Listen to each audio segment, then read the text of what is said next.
For one last time, I'd like to call this meeting to order. I need to remind everyone to turn their cell phones to vibrate or off. Now, this is probably the only time I've remembered to ask this in the entire year, but we've all gotten to be very good at that, so it's amazing. The regular meeting of the Desert Community College Board of Trustees is called to order. Would Dr. Bill Cronin please honor us by leading the pledge?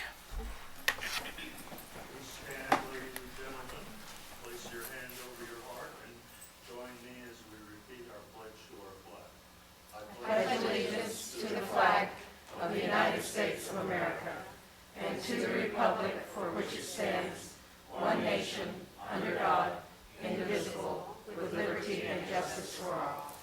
Thank you so much, and thank you, Bill. Roll call. Trustee O'Neill. Present.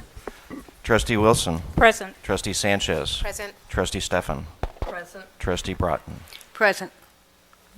The next item on the agenda is the swearing in of the trustees. I think alphabetically I won that draw, so Dr. Cronin or Dr. Kinnaman, are you going to swear me in? And I see that Loopy's going to swear Rory. And you want to do it at the same time or individually? Or?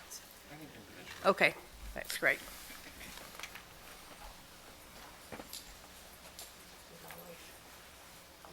Got it. I do solemnly swear. I do solemnly swear Or affirm. or affirm That I will support and defend the Constitution of the United States. that I will support and defend the Constitution of the United States And the Constitution of the State of California. and the Constitution of the State of California Against all enemies, foreign and domestic. against all enemies, foreign and domestic, That I will bear true faith and allegiance. that I will bear true faith and allegiance To the Constitution of the United States. to the Constitution of the United States And the Constitution of the State of California. and the Constitution of the State of California, That I take this obligation freely. that I take this obligation freely Without any mental reservation or purpose of evasion. without any mental reservation or purpose of evasion, And that I will well and faithfully discharge. and that I will well and faithfully discharge The duties upon which I am about to enter. the duties upon which I am about to enter. Thank you.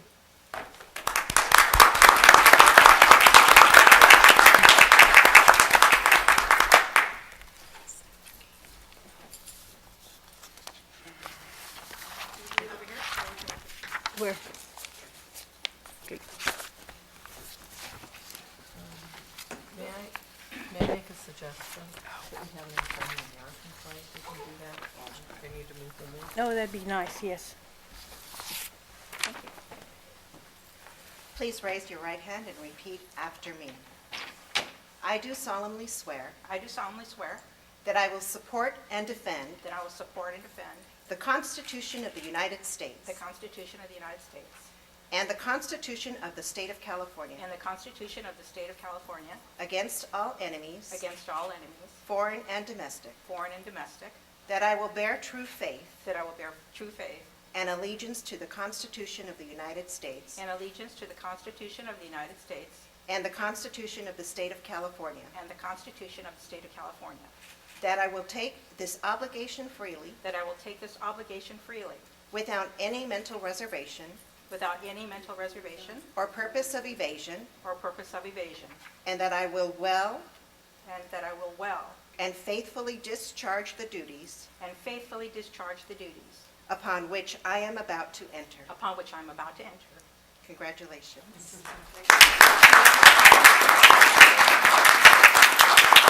Thank you all for coming. Thank you.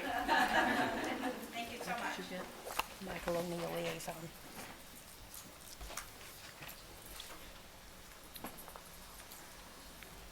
You good with the rest of it? Thank you all for coming. You good? Okay.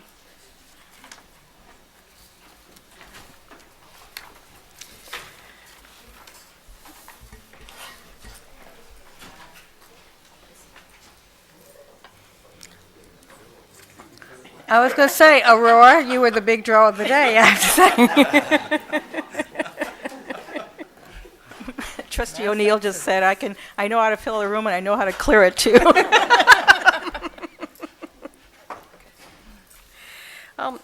The next item on the agenda is the organization for 2015 and the appointment of officers.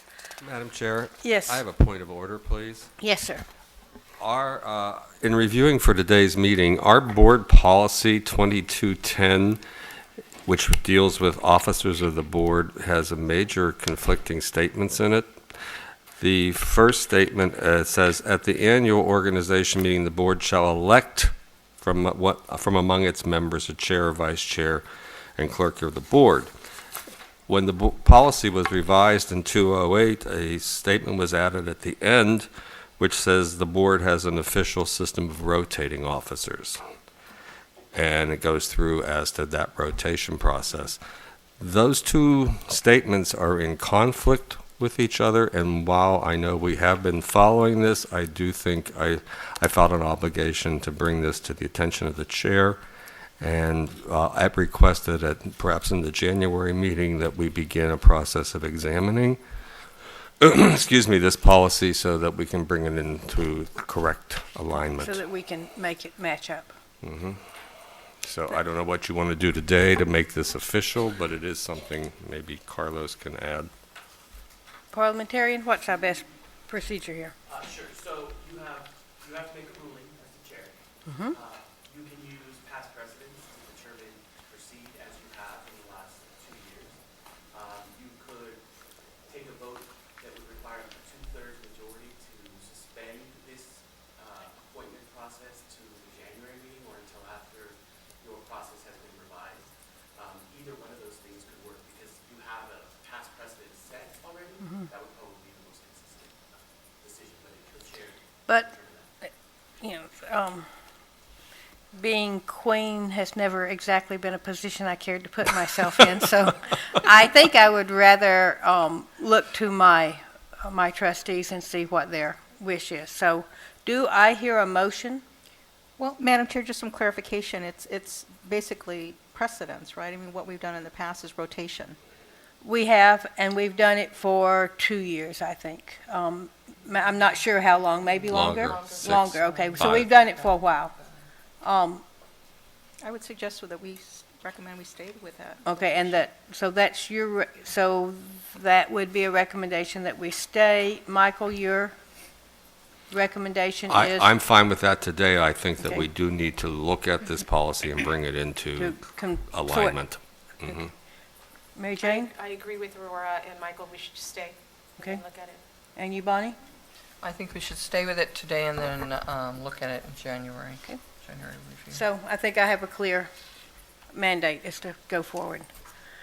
So you would need to make a ruling, which would be hearing no objections, we'll continue this process. That will be recorded and then you can revisit it in January. Hearing no objections, we will continue with this process that we've used, and we will review our procedure in January.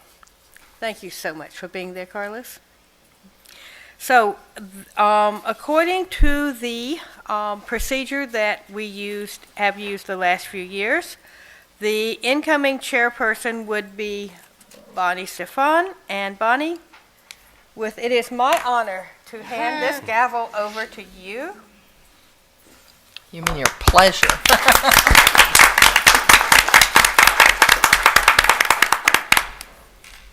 Thank you very much, Becky. I do have one small comment.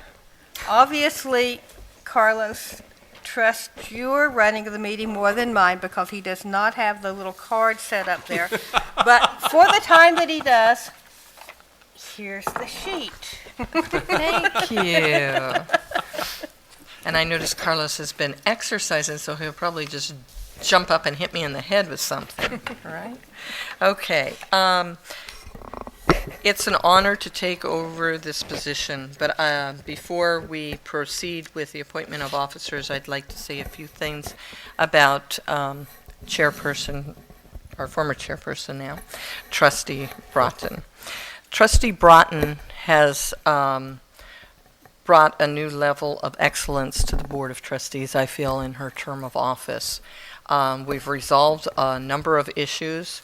We've made progress, both in our physical complex and a lot of the activities that are going on here. We've made a lot of changes. Change isn't always welcome, but change often is necessary, as we all know. I hope I will do just service to this position, and I want to thank you for setting such a high standard for me to try to adhere to. Your dedication to this position and your dedication to the board has always been outstanding, and I want to thank you for your service again. We have something very special for you. This is, as you know, that being the chair of the Board of Trustees is not an easy position to be in. But Becky, you did it admirably.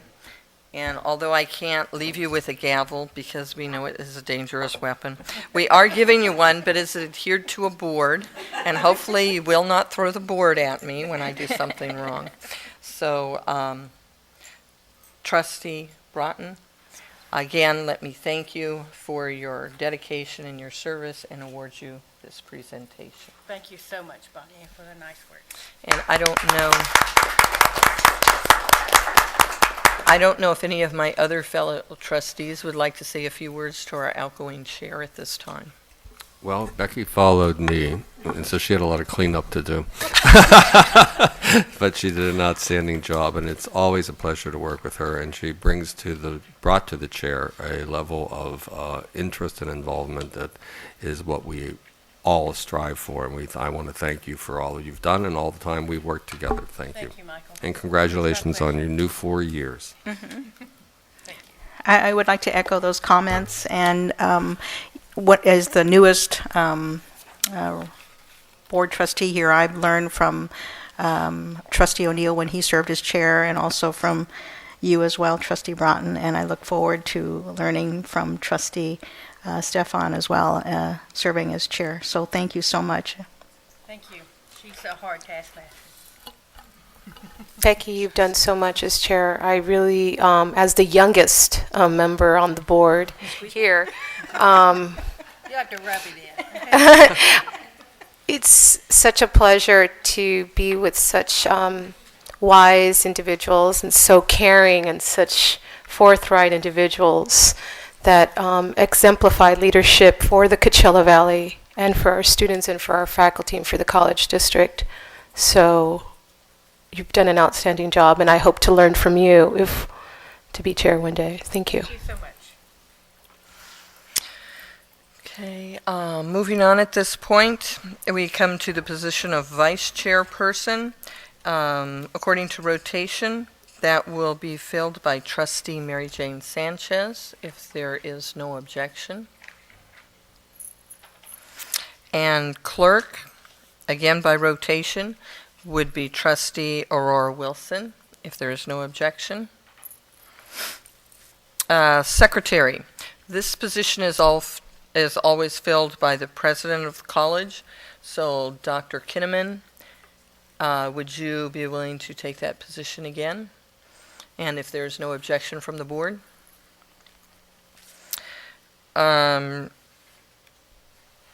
Representatives of the College of the Desert Foundation Board of Directors is filled by our past chairperson, which happens to be Trustee Broughton. So Trustee Broughton will now assume that position if there is no objection. Michael has built that position into a really well-founded, interesting liaison situation. So I thank you for doing that, and I'll try to do that same good job. You will do outstanding. Okay, the next positions are basically appointed. Our representative for the county committee, Trustee Sanchez, has done an excellent job this last year, and I'd like to ask her to continue. It is something that we do need to have a presence at, and it's something that is, in my opinion, very important.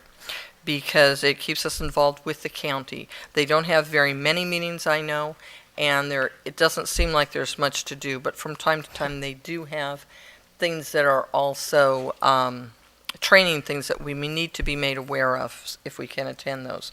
I'm assuming that since the recession has somewhat come to a close in Riverside County, that they will again resume those training sessions. So if you could keep us abreast of those, I'd appreciate that. And also be our voice when it comes to voting on that county committee.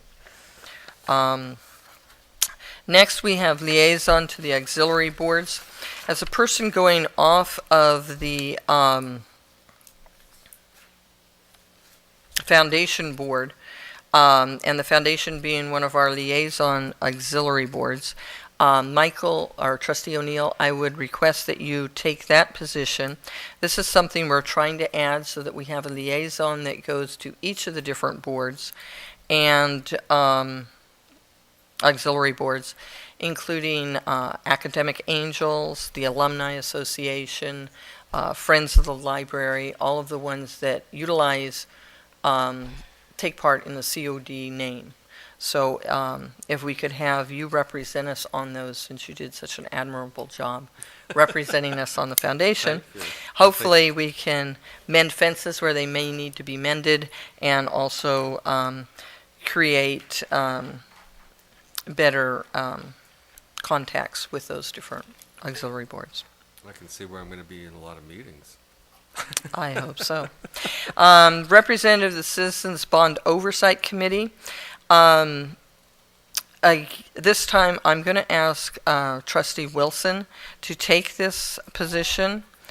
I understand that you've done some activity with this, and I know that you've worked with Michael a little bit in the past on attending these meetings, so I was hoping you would take that position. I'd be happy to, and I was not able to make all of the meetings because of my work and my employer, but as you know, I am retiring, so I will have Lots of time. more opportunity to attend, so thank you. Okay, thank you. Madam Chair, if I may speak to that, please, and back to Michael's comments.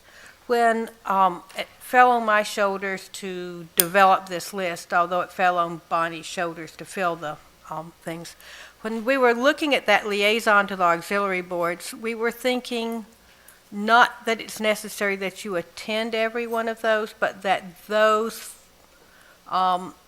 organizations have a trustee to talk to. Sometimes there's 5 of us. Who do you go talk to? So that gives an opportunity to have someone to converse with. Going to the meetings will be wonderful when you can, but as I was thinking about this, I didn't see it as a meeting marathon.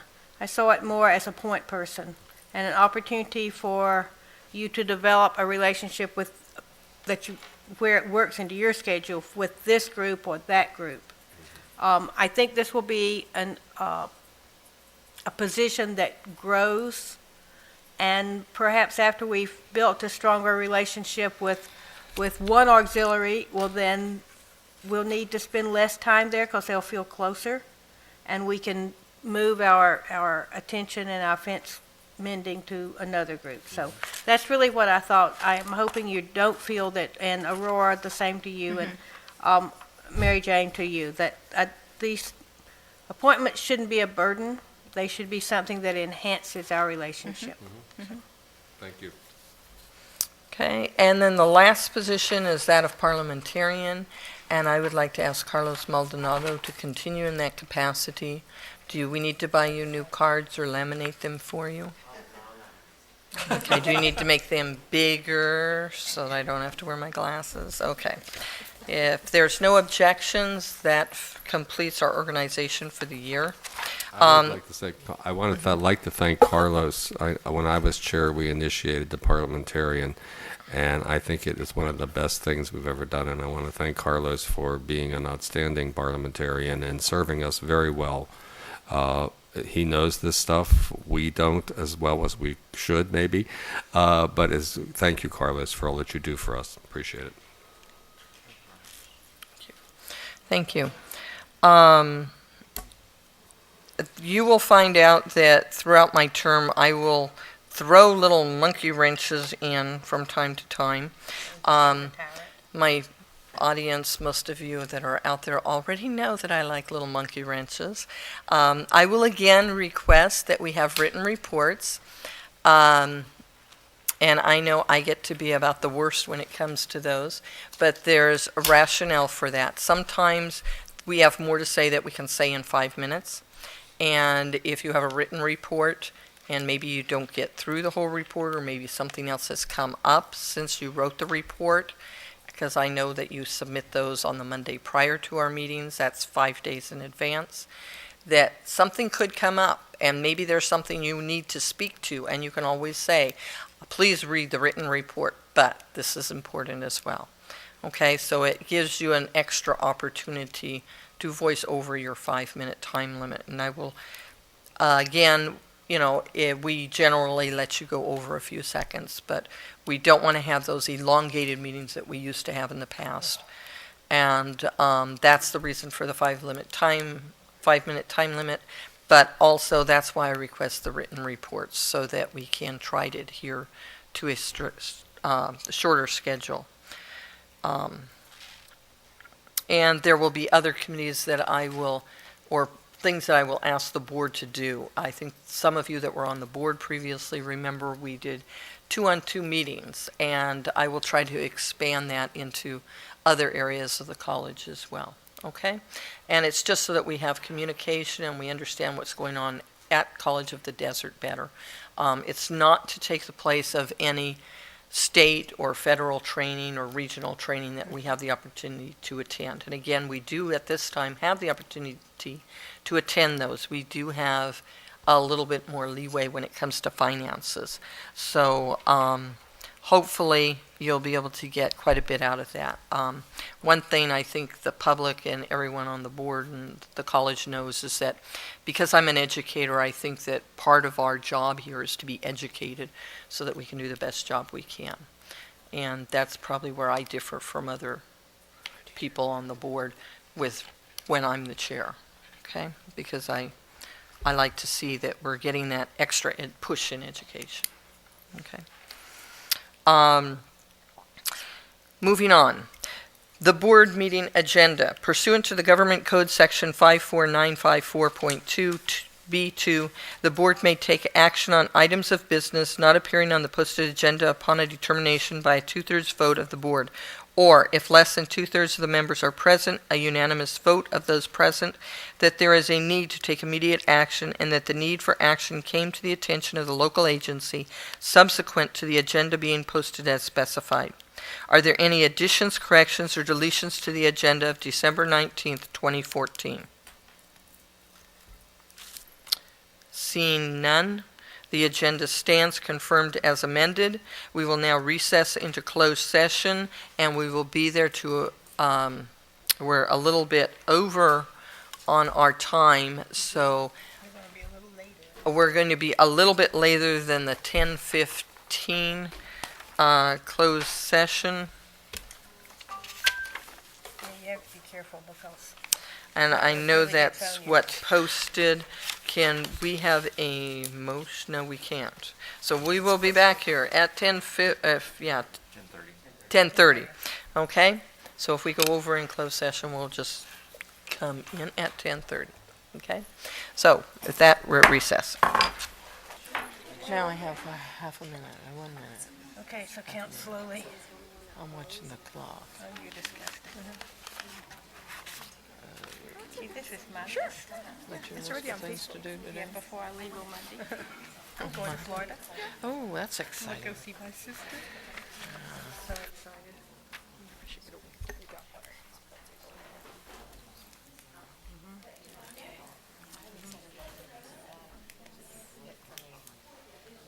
Yeah. You're excited about what? Yes. Said it's happy, but I want to find out tonight how he's doing. I hope he is. Okay. I guess I got this right. Yes, it is. It's, yeah. Look at that. He ran and got his cards. I know, I'm so proud. That's because he didn't want to hurt my feelings.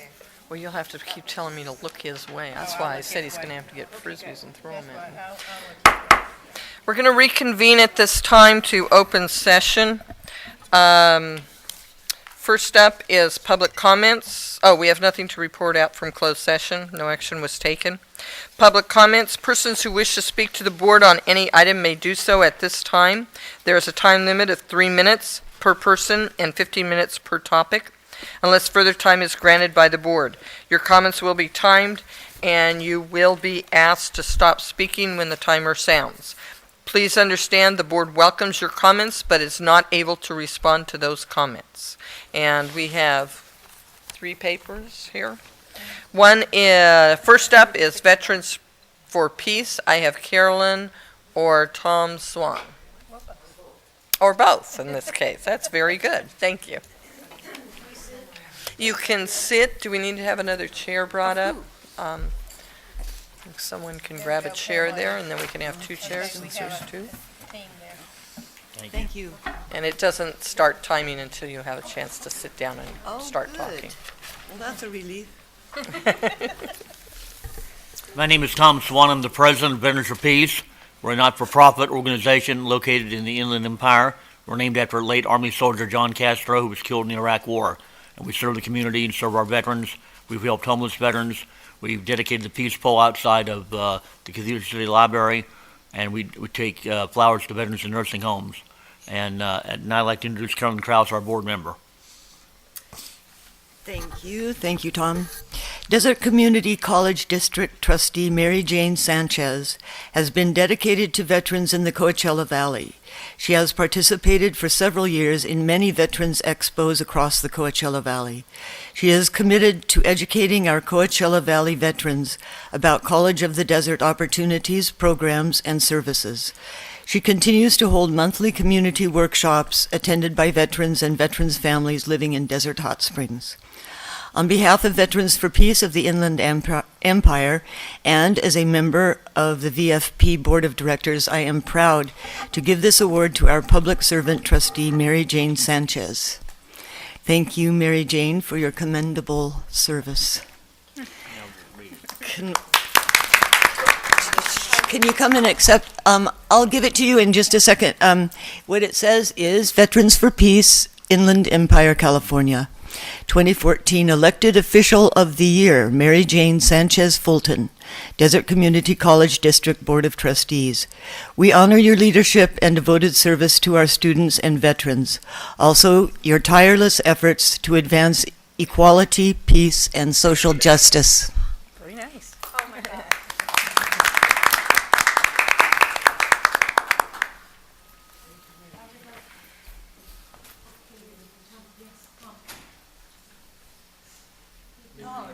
Oh, yeah.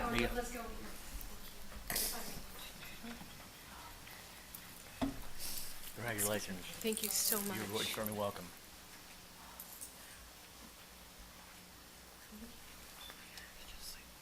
Okay. Have another just a good measure. Got it.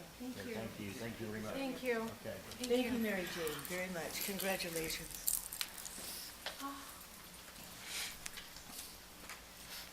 Thank you. Thank you. At this time, we have Michael McGillen.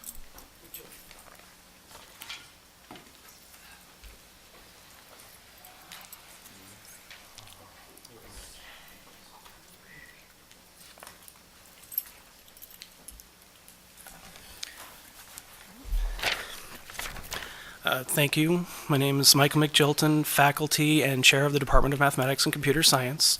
A statement is going around that I would like to read. Whereas the Department of Mathematics and Computer Science collaborated over the course of a year to align math curriculum with both CID descriptors and TMC models. Whereas the department approved these curriculum changes by a vote of 12-0 with 3 absences. Whereas the curriculum changes were posted to Curricunet by the prescribed deadline for approval, October 30th, so that the updated courses could be offered beginning the fall 2015 term. Whereas the Dean of the School of Arts and Sciences did not take action in Curricunet until Thursday, November 13, 3 hours after the meeting of the Curriculum Committee during which the curriculum changes were to be discussed. Whereas the reason given by the dean for rejection of the proposed curriculum was that the CID descriptor did not mention a lab component. Whereas the dean approved courses in computer science, CS 7A, 7B, and 8, and mathematics, Math 15, that included lab components while the appropriate CID descriptors do not mention a lab component. Whereas, despite the actions of the dean, the curriculum committee approved the changes to Math 1A, 1B, 2A, 2B, and 2C by a vote of 8-0 with 2 abstentions. Whereas, due to further administrative interference and politicking, the approved courses were pulled from the consent agenda at the November 20 Academic Senate meeting.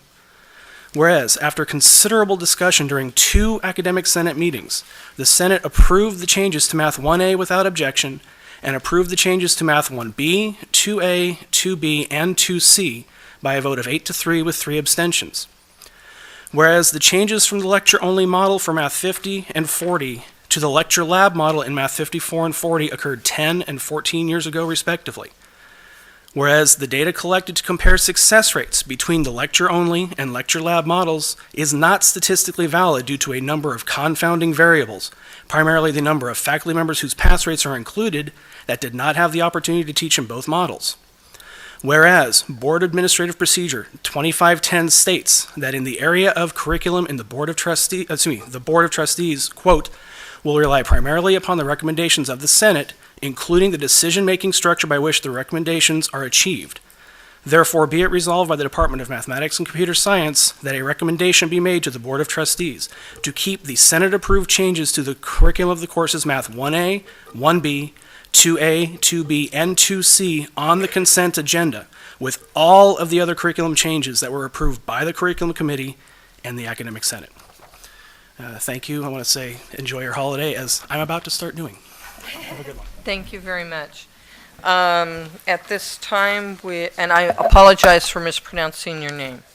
At this time, we have Jeff Hagopian. Please come forward.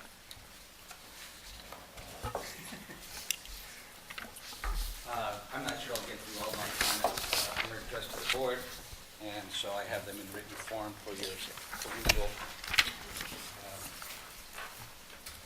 Thank you. Careful. To the honorable members of the College of the Desert Board of Trustees, it has been made clear to me by the Vice President of Student Success that she will likely pull some math curriculum changes from the consent agenda today. I wish to hereby explain the issues involved so that the members of the board can have a teacher's perspective. I, Jeff Hagopian, am an immediate past chair of the math department. The current chair, who you've just heard from, Mike McZoltan, and I met last Monday with the Vice President of Instruction at her request to answer her questions about the math curriculum changes that have been approved by the Senate. The Vice President indicated that she questions the curriculum modifications on the following grounds. The Vice President expressed her opinion that the lab is guided homework that includes no new topics, not sure what the notion, where that notion was cooked up, and so students cannot earn units for that work. This is, if I may say, codswallop.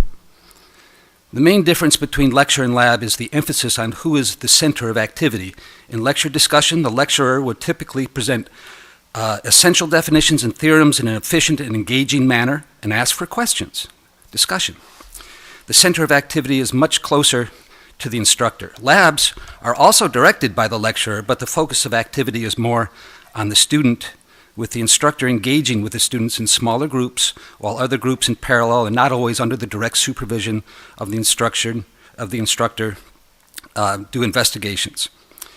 In a physics lab, students do experiments with apparatus and measuring devices, recording and analyzing results in a lab notebook. It would be much the same in a calculus lab. The apparatus will be pencil and paper with the software of carefully designed discovery problems where students apply and extend the concepts developed during lecture, often developing new definitions and new theorems.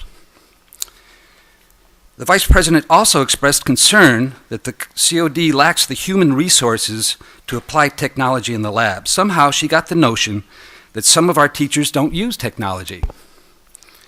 Codswallop, if I may say again. I assure you that all the COD math faculty are adept at employing technology in their teaching. While most of the technology has been developed since I earned my graduate degree, I am perfectly facile and convergent with a wide variety of math software and hardware and use it in the classroom with regularity. The Vice President also claimed that COD lacks the physical resources to employ technology in the lab. This is also rubbish. While not every classroom is outfitted with a personal computer, for each student we do have access to a mobile cart with computers, and if no high-end PC is available, powerful handheld calculators are ubiquitous and provide ample technology for our teaching needs. The objections raised by the Vice President were not raised by any of the expert faculty on the curriculum committee or in the technical review. I just have a few more sentences. Objections? No objections. Okay, thank you. So it appears it is a desperate attempt to divide the faculty and subvert the clear will of the faculty as expressed through the Senate, as if to say, I will show everybody who's boss here.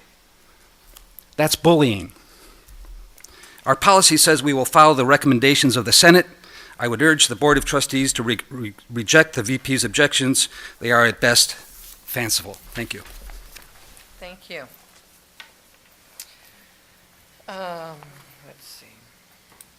At this time, we will be having the bond financing update by Adam Bauer of Fieldman, Roloff and Associates. I hope I pronounced all those names correctly.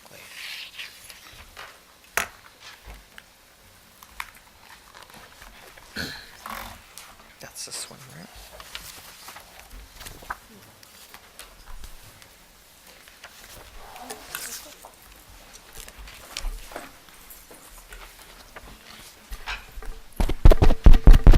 She's just going to go thank the people.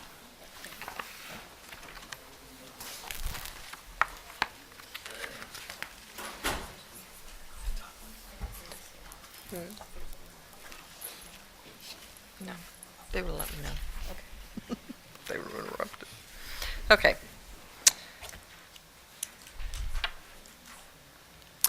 Hello. Good morning. And you are Adam Yes, ma'am. Bauer? Yes. Good morning. My name is Adam Bauer from Fieldman, Roloff and Associates, and we've prepared a general obligation bond update. We've also prepared some information on parcel taxes, and we've tried to prepare the presentation with several tabs so that we can go through keep them distinct, but also cover a wide range of topics this morning. And I'll try to move through this pretty quickly. If we turn to is there a clicker for the presentation? Thank you. On this first page here, we have table of contents, and the first thing we do is a brief introduction. One of the driving factors for issuing general obligation bonds is assessed value. That's taxable property within the district. So we give you some historical perspective there. We then review the college's general obligation bonds that are outstanding. We look at some options for pursuing a 2016 GO bond election, and that would be a new authorization. And the reason why we look at 2016 is you need a primary or a general election to do one of the Proposition 39 GO bonds, which have a lower voter threshold. We also look at parcel taxes and what could be generated in two different scenarios. And then we also look at what it costs for some unspent bond proceeds and talk about planning for future bond issues when you move forward. So with that. Madam Chair? Yes. I probably should have given an introduction, so I apologize. Adam was asked to come here really in looking at, we're planning to do refunding this spring. It's always good business practice to look at our existing bonds and to make sure if there's a refunding opportunity out there to save taxpayers money. That's what we do. So we'll do that on a regular basis. The market has been very kind, and the rates have been very low. We've been contacted, college has been contacted by, excuse me, no less than, I would say, a dozen of the folks that would love to do our refundings. We had a prepayment issue that if we waited until April to issue, we would save significant money. So we've been watching the market very closely, and I've been in contact with Adam on a regular basis to make sure that the savings were indeed still there, and actually it worked very much in our favor. So with that, I'll let him continue. Okay, thank you. On this first page I've talked about taxable property being very important. But one of the characteristics that determines what your borrowing cost will be is basically your credit score.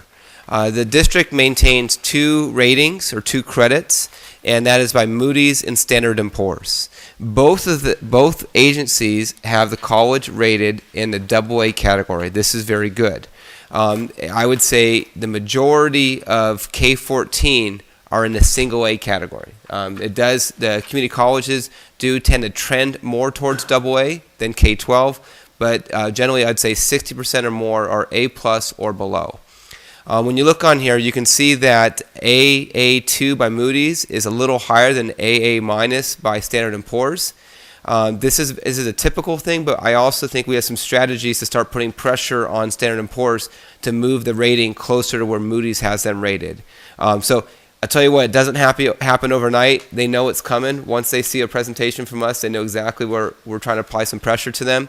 But over a 5 or 10 year time period, we hope to get those in line. Hopefully what happens is Moody's upgrades, we can keep pulling S&P along the way, but we will continue to put pressure on them to at least get those equal or higher from where they are today. Your historical assessed value, and this is the taxable property as determined by the assessor. You have had a good history here. Most recent year, you had 5.1% increase. The Riverside County Treasurer did a dramatic decrease across the county. So in 2011-10, most other counties did not see as large declines as Riverside County did. The Riverside County Assessor viewed it as their job, and it is their job, to make these adjustments as quickly as possible. So they purchased software before other counties did, and if they granted a Prop 8 adjustment where a homeowner files an adjustment within a zip code, and they had certain characteristics like square footage, time a home was built, the assessor would then go ahead and readjust everyone in that zip code down that met those qualifications. Whereas historically, one neighbor would file it, go talk to their neighbor, and then they would say, okay, well, next year I'm going to file one, and then they would just kind of build in. Riverside County just had a large decline, so they were ahead of the curve, which caused lower revenues in those early years. But what we've also seen is this ramp up, back up. And across the county, we had an 8.5% increase in Riverside County last year. The college had a 5.1% increase. When anyone talks to you about issuing bonds, one of the things you should always look back to is your historical averages, and you have 4.85. So as I go through some numbers going forward, keep that 4.85 in mind. When we look at what you've already issued, and so this was Measure B, and Measure B has no ability to issue any more bonds. You fully have utilized it. The purpose or your goal or the plan going forward is to manage this, and when there's refinancing opportunities to exercise those. And so what we've detailed here is the tax rate is on the left, and that's amount per 100,000. The red line is the maximum legal projection at time of issuance.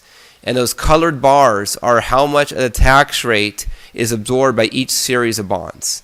And if we've estimated 4% next year in assessed value growth, and then 5% every year thereafter.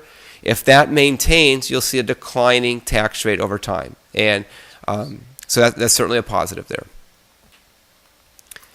What we've also detailed in more detail here is the existing bond that you've issued. It's a little fuzzy to see. I'm going to go to my presentation here.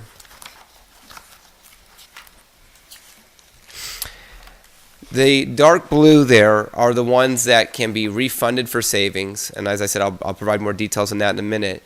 But then you also have 2 other series outstanding. And one column I'd like to point your attention to is next call date. It's in the middle of that. Those are the dates that we're really looking to target towards. Is as you get closer to those dates, you can not put money in escrow as long and refinance the bonds as we go forward. On the 2005 bonds, those began working as a refunding in about July of 14. But it required such a long escrow, and the existing structure would also require taxable bonds, that many of the savings were eroded. Savings were still there, and we had a lot of discussions about waiting till the May timeframe, because at that point you could once again issue tax-exempt bonds and also have a much shorter escrow. And the results have proved out. At that point in July, I turned pages. In July of 14, we were looking at a net present value savings of about 5 or 6%. With today's market and not having a fund in escrow for as long, we're looking at about 5.14 net present value savings. General rule of thumb is if you have 3% savings, you should consider it. If you have 5% savings, you should move to do it as quickly as you can. In this environment, we're at 5.14, so much higher than what we were shown previously. 5 or 15? I'm sorry, 15. Did I say 5? Yes. Sorry. I'm less than impressed with 5, but I like 15. If it was 5, we should have moved forward back in July. So 15.14, I apologize. Thank you. And then net present value savings. So this is, we don't look at this as far as just gross dollars and gross savings because those future dollars can't purchase as much as they can today. So if we present value future dollars back to today, that's 6.64 million. If you looked at what those gross dollars would be, it's about 7.3 million. So significant savings there. And then on a gross savings basis, it's about $800,000 per year for the taxpayers.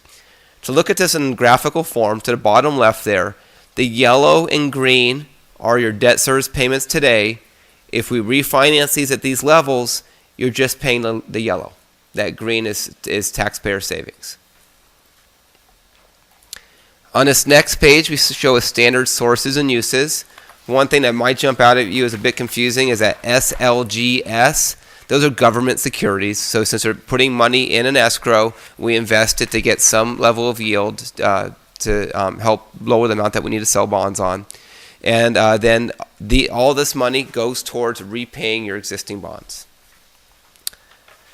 So that's the refunding, and that's what should we move forward, that's what you'd see a lot of documentation and probably have another meeting like this where you'd approve documents and give staff authorization to move forward in late March or early April timeframe, which would allow us to begin that refunding beginning in May. The other thing that we looked at was going forward, now that that bond authorization has been fully utilized, if the college needed more funds, looking at an additional general obligation bond would be an option. So this, too, by the way, is just in preparation, as you've been hearing me say every single board meeting about we only have $84.5 million. It seems like a lot of money, but with the projects, the future projects that we have ahead of us, we will be short. So this is looking into the future of possibilities. What could we do to continue our growth here at the college? So for a Proposition 39 election, this is the type of election that has that 55% voter threshold versus a 2/3 voter threshold. We've looked at some of the things that you have to take place. One is bonding capacity has to be reviewed, and you have plenty of bonding capacity. Tax rate limitations, 25 per $100,000 of assessed value. This is a projection at time of issuance. An election has to be called 88 days prior to election. A Citizens Oversight Committee has to be formed. You've done all these things. I don't think that any of this is new to you with your 2004 election. Could you go over it anyhow? Because we have changed board members since Yeah. our prior bond thing. So Okay. it's very informative, plus it'd be a review for those of us that work here. Absolutely. So I'll go back in Okay. some more detail. So tax rate limitation. This is at time of bond issuance. So if you were to say we want $500 million today, I'm likely to come back to you and say, well, with reasonable projections, your tax rate would have to be $30 per 1,000. So you really can't get that much today. Let's look at doing $200 million because that's the amount that you can afford with this amount. So it's a projection test. Now, once these bonds are sold, though, the treasurer tax collector shall levy whatever is necessary to pay debt service. So let's say we looked at that 4.85% assessed value growth and the historical average. But let's say I propose to you, let's sell with a 7% assessed value growth instead of 4.85 because I have some good data that suggests that will be a reasonable projection. And then you don't get it. You would be over your 25. So it needs to be a reasonable projection at time of issuance. And so it's careful. Everyone needs to be careful that as you look forward and you project debt service, that you look at your historical averages and make sure you're not exceeding those and make sure what you're doing is reasonable. So it's at time of issuance test, $25 per 1,000 is the maximum projection. 55% voter approval. For those who vote, you need at least 55% of those parties to vote in favor of your election to have it pass. Now, before an election, so if you were to decide you want to consider exploring a general obligation bond today, you could not advocate for a GO bond today. You could explore, you could understand better, you could do research, but you couldn't say, vote yes on this. You couldn't wear a t-shirt that says, vote yes on this today. Now, 88 days prior to the election is when it switches to a campaign mode. And that is people outside district staff time when they're not working can advocate. And a campaign is set up that would advocate for a general obligation bond passage, and then some might set up to fight a GO bond passage. So this, if you were to decide you wanted to explore some more detail, this is something we'd want to get attorneys to come in and talk to you about and talk to your district staff about. So a Citizens Oversight Committee. A Citizens Oversight Committee's job is to say, did the board spend the money correctly? And they have to meet once a year, and they have to have a certain criteria of who's on that board. Now, Citizens Oversight Committees take different forms in different communities, but their strict role is, did the board spend the money correctly? Allowable use of proceeds is pretty broad. It includes a lot of folks that are using it for technology today, and we want to be careful how we structure those bonds. One thing it can't be used for is salaries and operational costs. I think that's a big takeaway here. Did I cover this in enough detail? Yes. Great. Thank you. One thing I want to take a moment to talk about is I want to demystify what goes on the tax roll. And if two people were sitting in front of you today and they could come up with different numbers, I want you to understand what variables go behind that. It's the list below it. If you told those two parties, make these things the exact same below, our numbers would be the exact same. So beginning assessed value and taxable property, assumed assessed value. Assumed assessed value is going to drive 70% of your bond program. Number of years taxed. Assumed interest rates are going to drive 30% of your bond program. Timing and amount of individual bond sales, and then shape, basically just how we structure the principal over time. So tax rate equals annual debt service plus a county reserve in Riverside County divided by assessed value, and that gives you your tax rate. So for a $25 per 100,000, your tax rate is 0.00025, and that gets multiplied by the taxable property within the district. Now, on the next slide is if you wanted to if you needed a large amount of projects funded and you wanted to see how much could you generate with a Prop 39 GO bond, the maximum amount is about $700 million over 10 years. Now, this would be if voters were willing to support your maximum tax rate. This would be issuing bonds every 3 years. So this was I see there's an acknowledgement that this is a high number. And so I'm giving you the bookends, if you will. This is the maximum bookends that you'd want to consider. This assumes 5% assessed value growth. I've showed you your historical average is 4.85. So you would never want to sell bonds with 5, but sometimes using it for projections can be beneficial. So then on the next slide, we said, if a college needed $250 million, and we're just to do it in one bond sale, and I'm going to show you later why you might not want to do that, but if you just did one bond sale, what would it take? It'd be about $14 per 100,000, and you would have bonds that were sold through 2040. And so you could see almost not quite half the $25, but much lower than the $25 to get to a $250 million number. We also looked at if you just wanted $30 million, so that'd be $1.56. We also looked at $50 million, that's $2.75. There's some linearity to this, but we just wanted to give you some different options here. We also looked at $5.50, what that would generate, and that's about $100 million. So I'm flipping through all these pretty quickly here. So we wanted to give you, I guess if there's bookends, you have the $1.56. Would it really be worth your time to go anything below that? Probably not. And then that $700 million example as well. So I think too, my recommendation would be, let's look at a future facility master plan tied in with our educational master plan to see, really what makes sense for the college long term.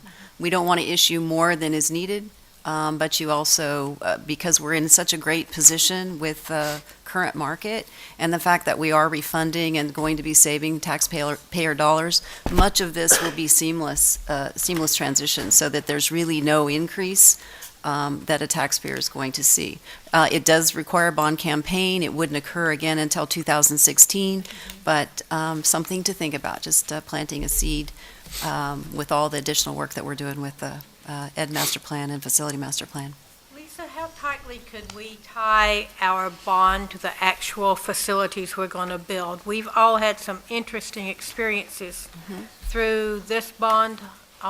So my recommendation always is you want to identify the facilities that are supported through your educational master plan, but don't be so specific, because what we do know is things change over time. The job market changes, the programs that we think may be here that are present today may not be, and there may be a whole new technology and a whole new I guess need. I'm looking more at location. I think it's very important as a board that we promise taxpayers where we would spend our money. And I've been a little nervous during this time, as you've heard me say every board meeting. I am going to be reticent to go out and knock on doors unless I can say with some surety that we're actually going to be able to spend the money where we're promising people we're going to spend money. And again, I think that comes from the data. Where are the students? Where are they projected to come from, and where can they best be served? Well, and in some cases, the students aren't going to be there if there's no facility. Correct. And so Correct. you I mean, know my it drift. really bodes to the success of a college, the college, to identify where your students are, provide an institution that they're able to attend, and provide the programs so that all comes with that planning process and the data. So I ask the question again. How, within what parameters, how specifically can we promise voters that we will, within at least certain locations, spend the money? You can be as specific as you wish, but I would caution you on that. And I think, And I mean, would if you're caution talking you about being educational. more broad, so. Sure. Because you, again, you're talking about location of, I don't think that's a problem. I think that was included in the last bond campaign. So I don't think But that's a not problem. perhaps as clearly as we may have done it. I believe that the college has responded to those needs, but it's been through a lot of cajoling. And I think that this should be clearer to taxpayers than that. We wouldn't want to set up false expectations. That's my Correct. And point. so, Correct. based on an Ed Master Plan and Facility Master Plan, we'd want to be really clear that the voters understood what that What we're meant. actually promising. I think a lot of decisions were made with regard to the bond based on best case data at that time, like the location for the East Valley campus, because there was this projected huge build-out in that area, which did not materialize for a number of reasons. And I value your question, because it's hard to project what we're going to need in 20 years. And I don't think we've fulfilled all of our obligations under this current bond issue, which, having been on staff at the time, one of the things was to have larger capacity lecture halls, which have not materialized, which is a fiscal impact. So I think Trustee Bratton's question is very important for the board to consider. I mean, how do we make this broad enough to meet the needs as they change, but yet specific enough to address what we are maybe asking the community to do? So I think it's a very fine line, and personally I have a lot of questions as we move through this. Perfect. Great. Well, thank you. So before you would really pursue something like that, the recommendation would be to do a survey of your community and find out some of the questions I think that everyone's talking about today. But during that same time, one of the things that a survey can do is look at general obligation bond, but also look at a parcel tax. and kind of get a gauge of what the success rate for both those types of instruments could generate. And so what we also prepared was a separate tab that the board received, so the one that's not bound, but I think everyone else sees it seamlessly on the presentation, is just what is a parcel tax, and with some numbers, what could it generate? And so after the passage of Proposition 13, local governments were looking for alternative ways to fund items, and one of the things that came into play was a parcel tax. Now, parcel taxes, generally there's not a lot of limitations on what you can tax. What's the limitation is what voters are willing to support. And so you could put $1,000 on the ballot per parcel for an unlimited term, but very rarely would voters support something like that. And that's what we're really trying to get at with this slide. What could they be spent for? Generally, once again, a wide variety of things, but for voters to support it, they oftentimes want it tied to very specific things. And so seeing whether that lines up with the college's goals sometimes is interesting as well. So that's really what we're getting at here, is it does have a wide variety of items that it can fund. Conducting election, this one is different from what I just described. So this type of election, if you were to do this, you could do it in 2015, 17, 19. It doesn't need to be the odd year or even years. One thing I'd caution in 15 is there's a whole lot of work to do something like this, and so that it might be tight on timeline there. But then you could also do a traditional poll, or you could also do a mail-in ballot as well. So many different options here. This does not need to be held on a primary or a general election, which is why it opens 15 up for colleges. So it could be a special election, but we would have to pay the cost of that special election. Yes, sir. And even if it's on a primary or general, you'd pay for it, just be a lot less. Right. So structuring methods, generally these are set on a fixed amount. Sometimes they have increases built into them.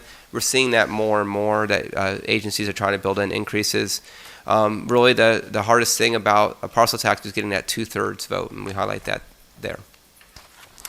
What we did here was we said, what would, if we did $100 per parcel and we took the parcel information from one of your official statements? Sometimes the county breaks this down in further detail, and if instructed to, we could purchase this information from the county. But with the information that we had readily available to us, this is how the parcels break down. With 218,381 total residential, we assumed a senior exemption of 10%. In this area, it might be higher, so we'd have to look at that as well. But that would net us, with those assumptions, at 196,543 multiplied by 100, and that's 19,654,290.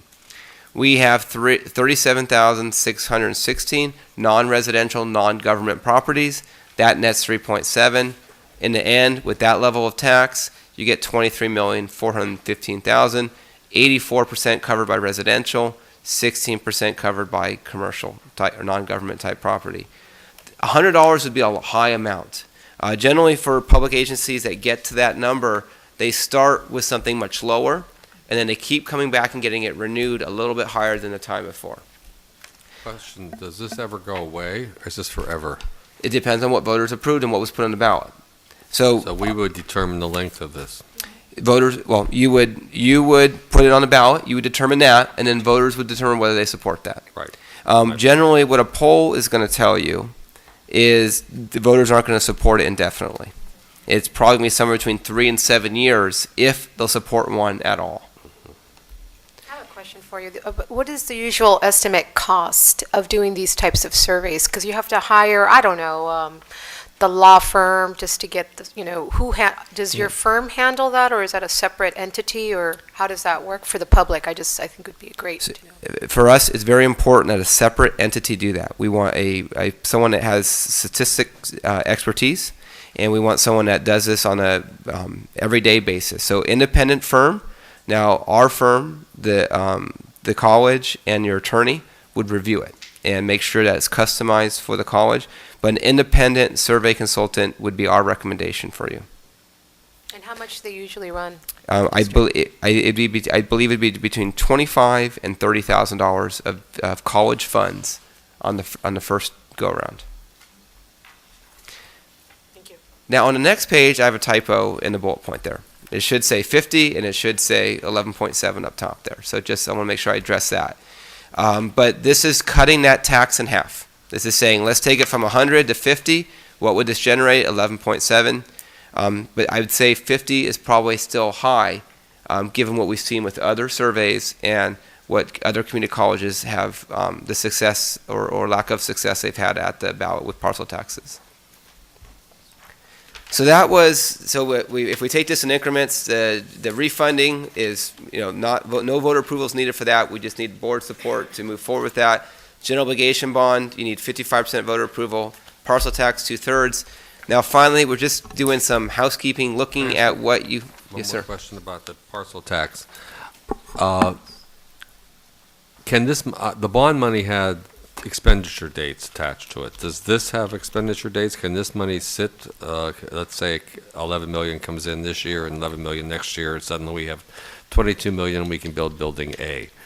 Can that roll over like that, or does this have an expenditure timeline? We'd want to check with bond counsel, but I believe you could keep the money. But voters, explaining that to voters that you're going to accumulate funds and then build on a parcel tax, I think would be a negative, but we'd want to pull that. So you're saying it has to be expended within the year in which it's received, or the following year? I mean, that's where I'm getting I believe legally you're going to be able to keep the money year over year. I believe the challenge is going to be whether voters would support you accumulating a parcel tax to do that. I have not seen that done before. So, and to just weigh in again, the presentation that we were asked to do was really, or that I wanted to put on the agenda today, was on the refunding. And then I thought I'd take an opportunity to, let's just educate us on everything. Since we have a lot of new, our Ed Master Plan is coming up, accreditation's coming, the facility master plan. So what are the potentials? So I just want, if you're surprised about all this information, I just thought we'd take the opportunity and get some free advice. No, and it's helpful. I mean, it's helps with all of them. Thank you, I appreciate it. Sure. Right. So now, when I showed you that $250 million scenario, I said, unless you could spend all the money very quickly, it's probably not what you want to do. You want to break it up over time. Because there is a cost of carrying these funds. So once you borrow, your voters are paying that tax. And so in this scenario, you have $84 million. And in order to carry that year to year, that's about $4.2 million to carry $84 million. So when you're doing future general obligation bonds, really spending that money within that 3-year time frame is important. The other thing is, if you're able to not do it all at once and break it up into increments, you're able to issue more current interest bonds. Now, I haven't given defined terms yet, but I assume we've all read about CABs in the newspaper. If used effectively, CABs can be very useful for you. But if you are able to break up your bond program into phases, it reduces the amount of CABs that you can issue. So this was really just to highlight that as you look at your future bond issuances, if you have additional elections, is to do a phased program where you think you can spend the money within a reasonable 3-year time frame. And again, the 84 million is really our unspent. You keep hearing me say that time after time. I'm sure you're sick of it. But 84.5 million is our money left that we were going to be allocating for future projects.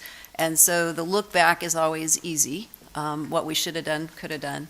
I always say, gosh, I would never have issued everything all at once because of that. You must spend the money, or otherwise you're penalized, which we found out the hard way. But you also look back knowing that the market changed, assessed values changed greatly, and the college may not have been able to issue everything that it needed during that period of time. So hindsight is 2020. But issuing all at once and the expectation of spending $347 million in a 3 to 5 year period of time is pretty lofty. So. Great. Well, I thank you for your time, and I'm also available for any questions. Anybody else have any questions at this time? Great. Thank you. Thank you very much. Thank you very much. Very Thank you very informative. much for making the presentation. Now we're to introduction of new full-time faculty. We have no introductions. And we have no introductions. Okay, so minutes. Are there any corrections to the minutes of the regular meeting of November 20th, 2014? Seeing none, they stand approved. Reports. ASCOT, Associated Students of COD. Mr. Cepeda? Bonnie, while he comes up, if I could make a comment. It always appears that we just take those minutes and approve them. But I think everyone should know that in reality, those minutes are given to us and other persons in the college community for an opportunity to make comments and small corrections to names and times and those things. So that's why we're always on the same page with those minutes, is they've actually been read ahead of time, and we have done now little small corrections that need to be done. So thank you. Thank you for that clarification. Mr. Cepeda? Thank you, Madam Chair. Good morning, Madam Chair, board members, senior administration, and distinguished guests. The following is the ASCOT report for the month of December. The ASCOT Student Senate is in the process of planning its annual winter retreat. The retreat will take place in mid-January. The ASCOT Student Senate had the privilege of hosting the Region 9 meeting on Friday, December 12, 2014. Region 9 is comprised of 13 local associated student organizations. Our region is one of 10 regions that together make up the Student Senate for California Community Colleges, or SSCCC for short. Every semester, the SSCCC organizes the General Assembly. The General Assembly is a meeting where all the ASOs from California gather and vote on numerous resolutions. The resolutions have a very similar structure to those we see here at a Board of Trustees meeting. Last month, 10 students from College of the Desert were able to attend this large conference. In total, 525 student leaders from throughout the state attended, and 31 resolutions were debated and voted on. The ASCOT Honors Program has met throughout the fall and has requested an extension and will be moving forward to present to the Academic Senate in spring. The smoking policy recommendations will be moving forward to the College Planning Council in spring as well. On Thursday, November 20th, I sat before the board, along with my Senate. We stood here before you to express our concerns about the proposed math curriculum changes, and we did the same during the Academic Senate meeting. The responses we received during the Academic Senate meeting were very disturbing, to say the least. Students were publicly harassed, cursed at, and threatened. 2 students were told, "Good luck passing any of your math classes now," during the Senate meeting. Several students were interrupted while speaking, and every student was spoken to in an extremely condescending tone. At the end of the meeting, Dr. Neri and Coach Dassett had to escort the students back to our office because they were afraid that we would be accosted further. I'd like to address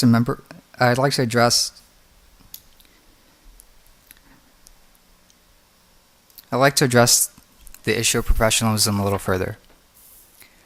I'd like to address that issue because if any member of our Senate had addressed any member of the faculty the same way we were addressed, we'd be suspended.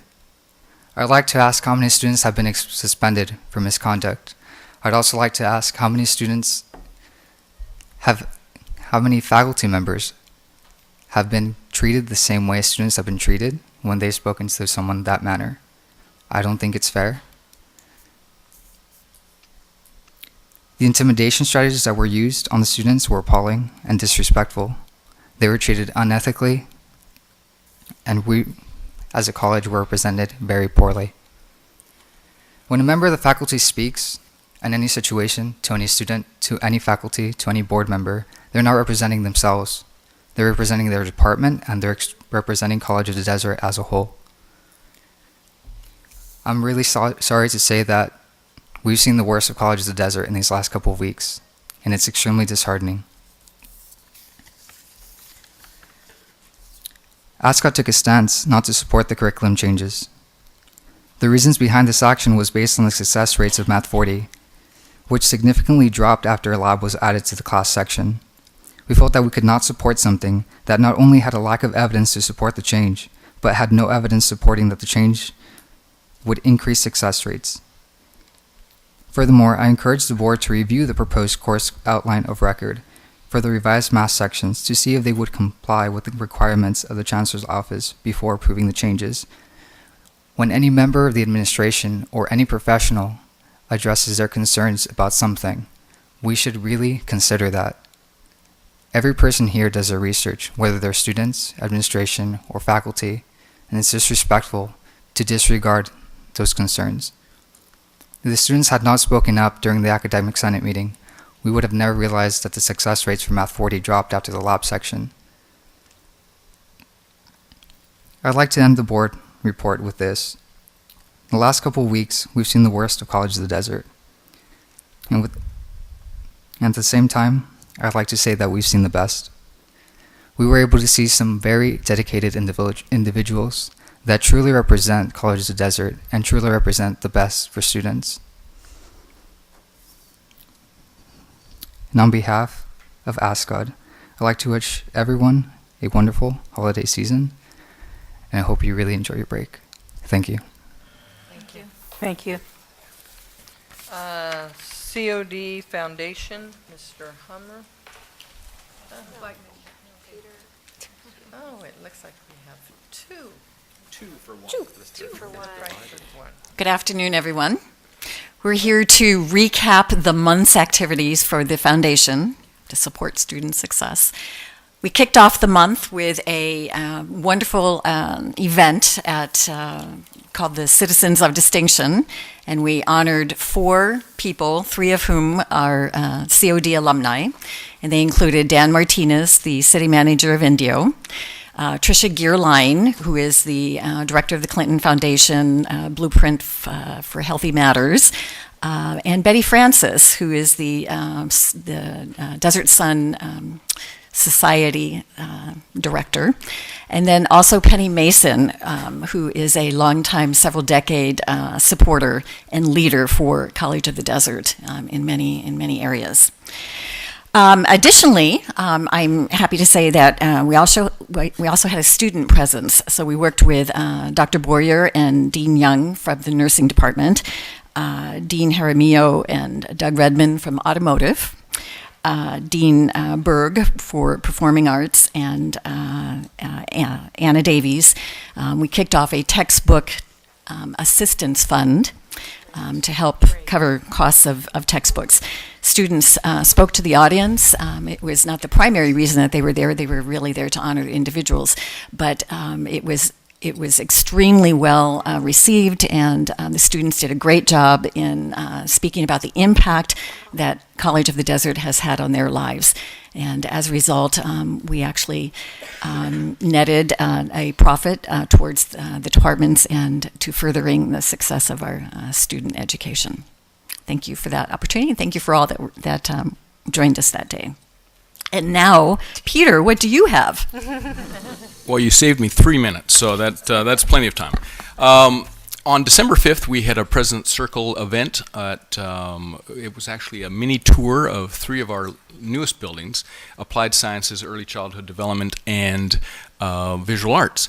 And it was a tremendous success. We had 90 people there, and I know we had a few of our trustees who are President Circle members there as well, and other staff who are President Circle members. It was really a great event, but it took a lot to put that event on, as all of the foundation events do.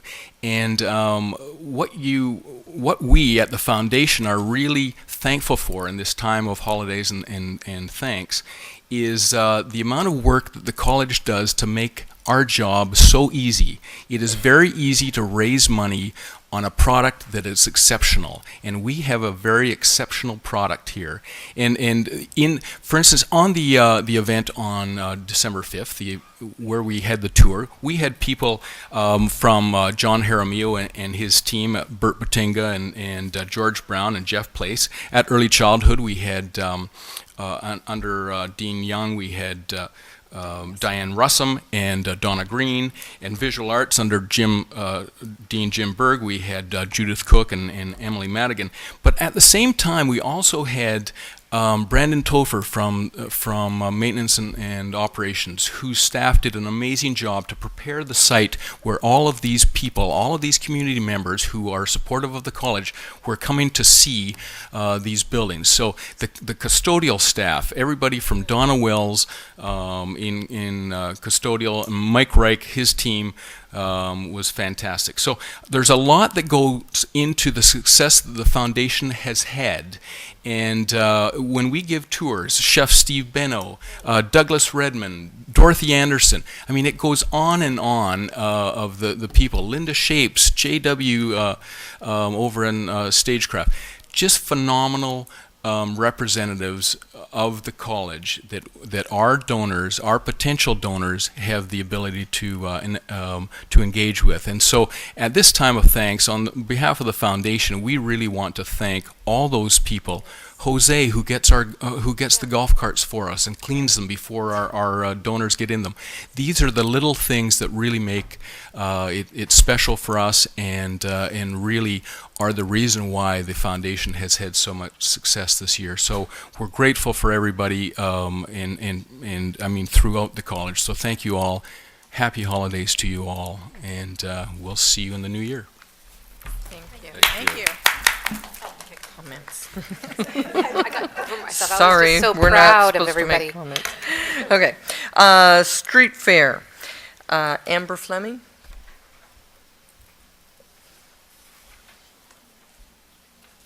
Good morning. Amber Fleming to deliver the Alumni Association's report. In December, we passed out 260 bus passes to students from Mecca to DHS to Morongo Valley. I've also purchased an additional 150 for January's winter session. The alumni membership renewal is up, so membership letters went out to all members to renew, as well as graduating students from 2 years past. So it's time for them to sign up to be a member of the Alumni Association. This week, we had our donut social. We went to Indio on Tuesday and Mecca and delivered donuts to those, and then we had it here on campus on Wednesday. Due to the rain, we had to move it inside, but I think it all went well. People still came and enjoyed their donuts and their coffee. This past Sunday, we had our merchants. Well, normally it's a merchant's thank you, but this year we did a street fair merchant tasting. So all the merchants got to taste from the food vendors here at the street fair, and it sounded like it was a great hit. We also had some scholarship students come, and so they were out wandering around and talking with the merchants. So the merchants actually got to see the students who they support through their rents every month. And we are also following the lead of the foundation, and we are switching to First Foundation Bank in the new year. And that's our report for this month. Thank you very much. Thank you. Academic Senate, Douglas Redmond.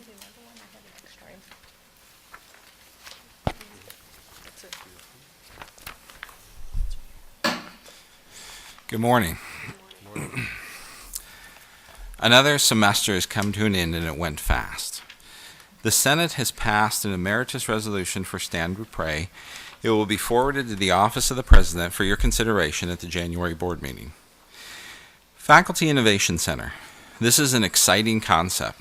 The College of the Desert could be a benchmark, a place where new teaching ideas and methods could be incubated, a place where the latest technology could be taken for a test drive, a place for faculty to dream and build those dreams to reality. And the benefactors for this center, the students. Faculty are grateful for the donation of funds towards this much-needed resource. With all that's going on, it's been challenging to move forward on this project. Faculty have shared with me that they're not sure exactly what the center will be and when it'll be available. Faculty have also shared with me that they are eager to get this done. In lieu of this, and the importance of the center, faculty are offering to head up the team effort to move this exciting opportunity forward. This must be a joint effort between students, faculty, and administration. We look forward and need the support of each party. We would like to start with a small group to brainstorm on what this can be, and then widen the discussion for impact and action. Revisions to the math curriculum. I've attached a timeline to the second page. Allow me to walk you through the timeline. The math department ended their review of the coursework changes for the fall 2015. And by the deadline of November 1st, the courses were entered into the curriculum. Into Curricunet.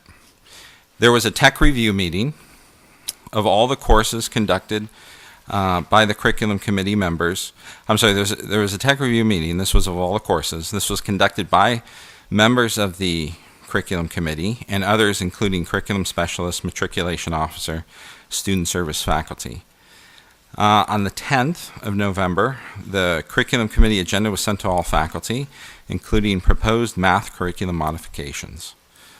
On the 13th, the curriculum committee met and did not have enough time to discuss the math changes. They had made a couple comments, and then a meeting was set to review these the following week. On the 17th, the curriculum committee met, and they approved the 2 minor changes they had proposed previously.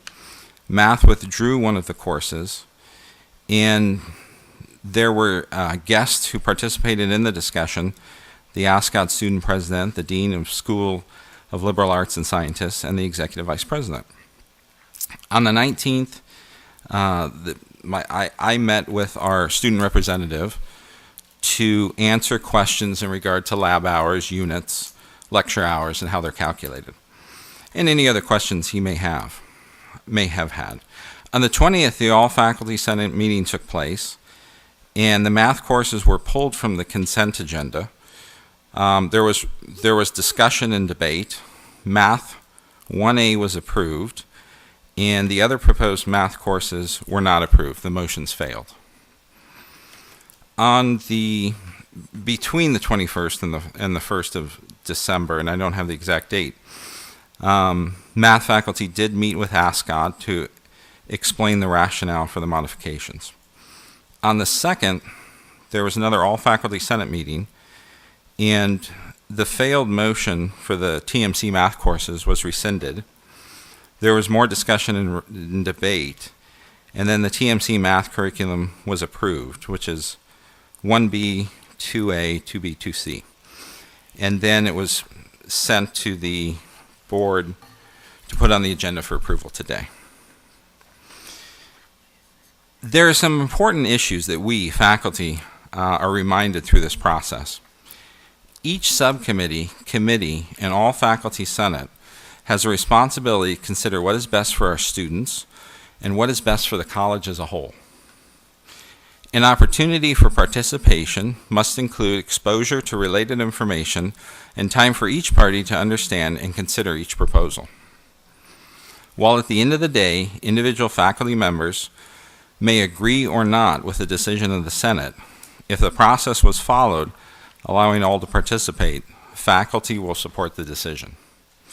The process was followed by the Senate in regard to the math curriculum modifications. Thank you for your support and happy holidays. Okay, Faculty Association, Denise Diamond. Ho, ho, ho. Ho, ho, ho, there she is. Happy Hanukkah. Happy holidays, and also 4th night of Hanukkah, right? Yes. Right? Okay. Keep ourselves going. So I think that one Thank you, year Denise. you all were very generous and gave us $1 million bars. Oh, Okay, yeah. so, $1 billion bars. Oh, yeah, that was- Not $1 million sweets, but they are something sweet. Thank you. Okay. And Madam Chair, on behalf of all the board members, and likewise, here is a written report. I only made one copy of a wonderful article and photograph of the golf team, including an award, which is really terrific. Thought you would enjoy. I'll refer to that later. Thank you, Denise. So,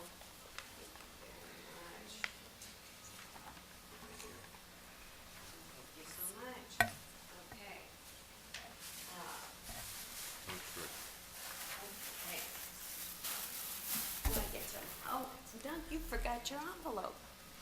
Oh, by the way, I did leave some of the envelopes out there. If they're not picked up, we'll get them in the district mail. I also made fudge over there. Not $1 million bars, not $1 billion bars, but fudge, a gift of love this year, okay? So, help yourself to the fudge. Okay, thank you so, oh, thank you. Thank you so much. Happy holidays, everybody. As the semester ends, the Faculty Association has honored 11 of our longevity faculty, some of whom you met at the beginning of this semester at the September Board of Trustees meeting. Members such as Jeff Place, Steve Benno with culinary, Tony Manzoni in golf, Steve Dostal in math, Jack Tapleshay English, Ty Thomas adult basic education, Darlene Romano music, Hushang Shahidi in economics, Tom Gilman computer science, Jeff Hagopi in mathematics, and David George. So going all the way back since 1983, a wide range of disciplines and diversity across the curriculum. So, how about retirement? You have it on your board agenda as human resource item number 7, Early Retirement Incentive Program. The association is not aware of faculty seeking another retirement incentive at this time. We urge the board to consider carefully the timing, numbers, and intended and unintended consequences of an incentive at this time. If we learned anything this last semester, I hope it was how much careful planning has to go in when significant numbers of faculty and staff leave their positions. I would not want to repeat the stressors that faculty and staff had this semester. So consider quite carefully that every service area of College of the Desert is understaffed. In fact, an issue students are reporting is the maintenance of bathrooms across campus. And it's getting to kind of a serious point, and we understand that maintenance is understaffed. I mean, we get it. So is HR. We're greatly appreciative of the stability that is now in HR with Diane Worth being able to stay until June. And we work closely with Jean and Leanne and Misty and Marisol and the support staff. But we know that they still remain understaffed as they continue to process applications for 12 temporary full-time positions, not to mention all the other positions that show growth mode on our portal. So as we grow, detailed planning is in fact very, very important.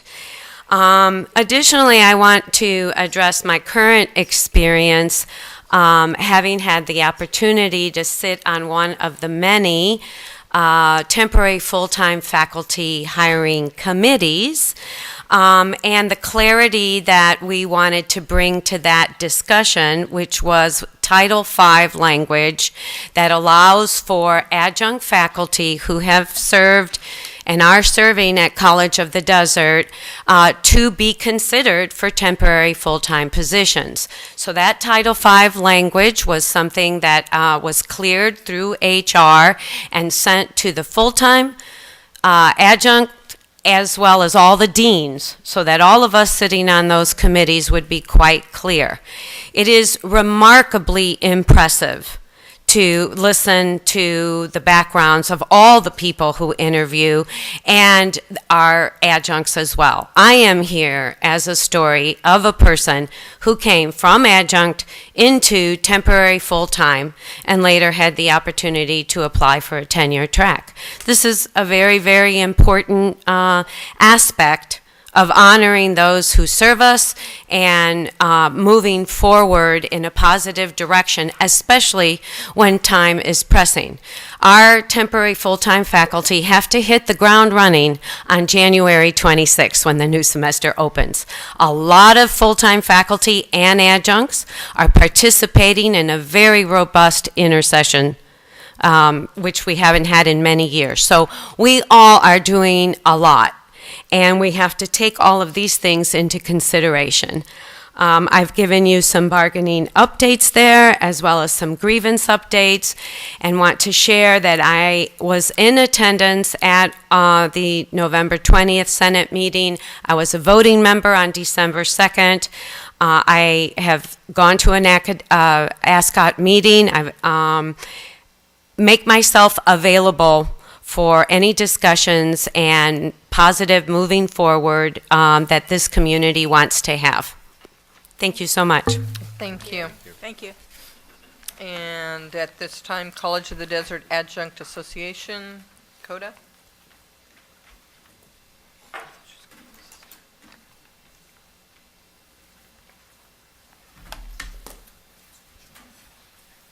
Thank you for this. Be sure and get some fudge, people. I don't need any. Thank you.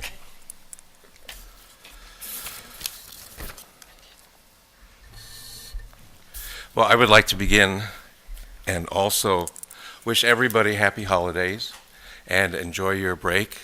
And I'm sorry that you're all seated behind a draped table, because I did happen to catch some glimpses of some pretty interesting Santa socks and other holiday attire. So I hope everybody gets the chance to see that.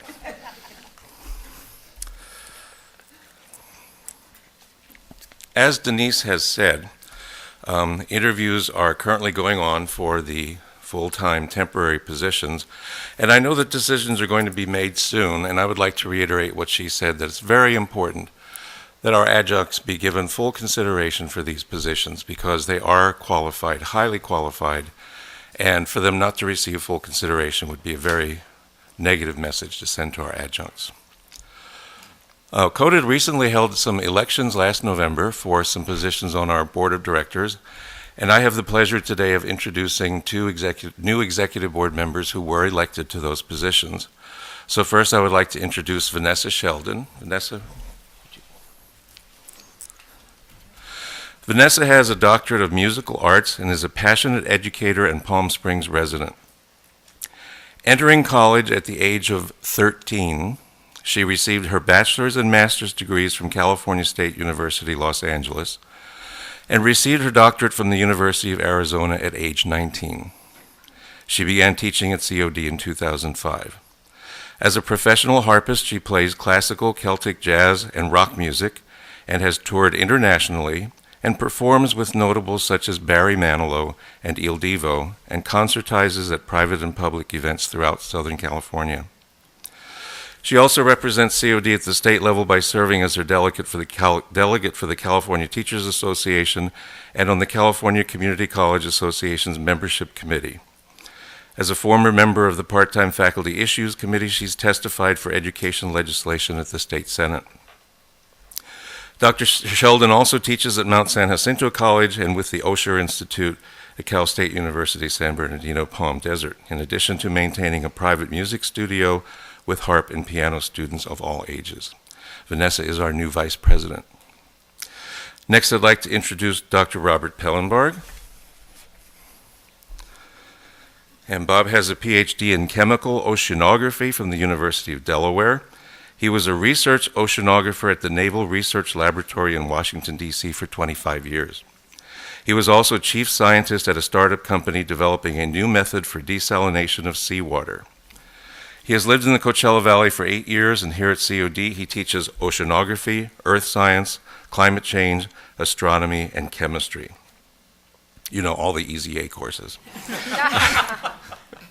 Dr. Pellenbarg has extensive experience in presenting complex technical topics in understandable terms.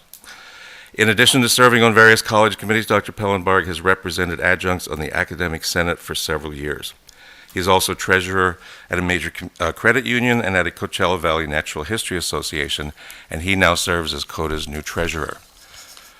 Both Dr. Sheldon and Dr. Pellenbarg are welcome additions to CODA's executive board and are representative of the breadth and depth of the qualifications of our adjunct faculty. Thank you. Thank you. Thank you. California School Employees Association, Laurel Jimenez.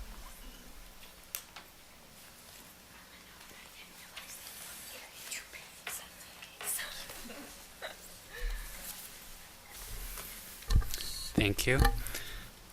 Good morning, Board of Trustees. One real quick thing. It is our lunchtime. I'm not going to make you stop, though. I'm going to request the board that we finish with this part of our agenda, and then we come back and give our reports, if there's no objections.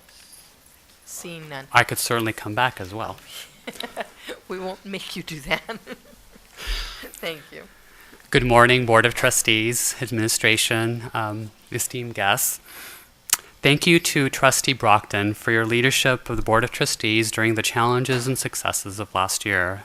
Thank you to Trustee Stefan for your continued commitment to College of the Desert.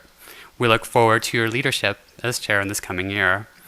Thank you to Trustee O'Neill for your continued dedication to College of the Desert over the years.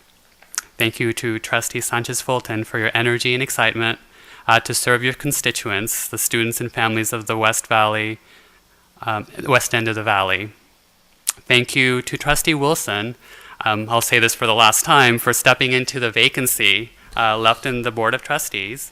And congratulations, it was an exciting time to see you being sworn in before closed session, and congratulations again. Thank you. And thank you also to our student trustee, Eleanor Campbell. It's always exciting to see the energy and enthusiasm, and we hope that it's something that will serve you for many years to come as this experience, so thank you. Wanted to report to the board, as I've reported in the past, that CSEA has filed 2 unfair labor practice charges with the Public Employer Relations Board, and I wanted to update you on the status. The status is that PERB has issued complaints on both charges. Also wanted to communicate with the board from CSEA that CSEA is eager to work with the district and address these issues, and in hopes that we would not continue to spend taxpayer money on lawyers. So we are open to that and eager to look at that. But as it stands, PERB has dedicated February 17th for an informal meeting with CSEA and the district to address these issues if no settlement can be found until that time. I also wanted to make a comment regarding the item on your agenda, the consent agenda, I believe, number 7, HR, related to early retirement incentive. I would echo previous comments made that the previous early retirement incentive has been quite challenging for the classified staff as well. It's something that requires a great deal of planning and consideration. I have, however, even though it hasn't been CSEA as the representative of the classified staff that has requested this to come forward, I have polled the staff, and there are those, admittedly, who would be interested in something like that. So I want to present to you a balanced approach, that if it's something that the district does explore and consider, that we would all work collaboratively to make sure that shall we say, it does not cause the great deal of stress that this last one has done.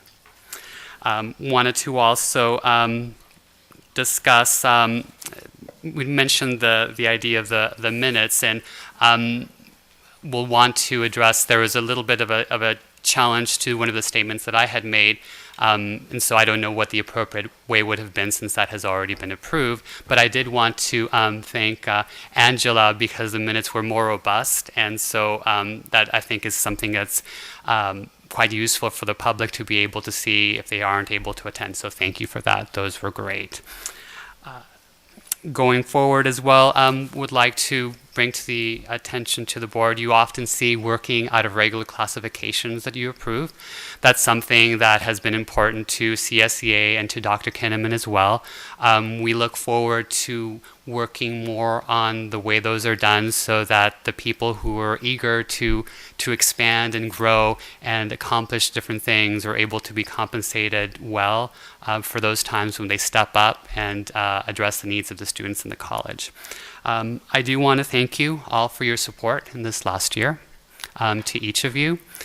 We look forward to the following year, and we from CSCA would have wished for you to, in fact, today's a week ago that this room was filled with CSCA members. We traditionally have always had trustees there, but we know that you were unavoidably detained at another meeting. Understand. So again, thank you. Happy holidays to all. We will be seeing you in the coming year. Thank you. Thank you. Thank you, Lotto. And with that, we will take a recess to close session and reconvene at 1:30.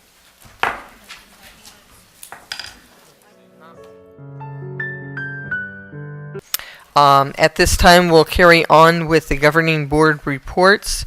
We'll start with Trustee O'Neill, please. Oh, we are. Okay, thank you. Let me wake up. Caught him off guard, totally.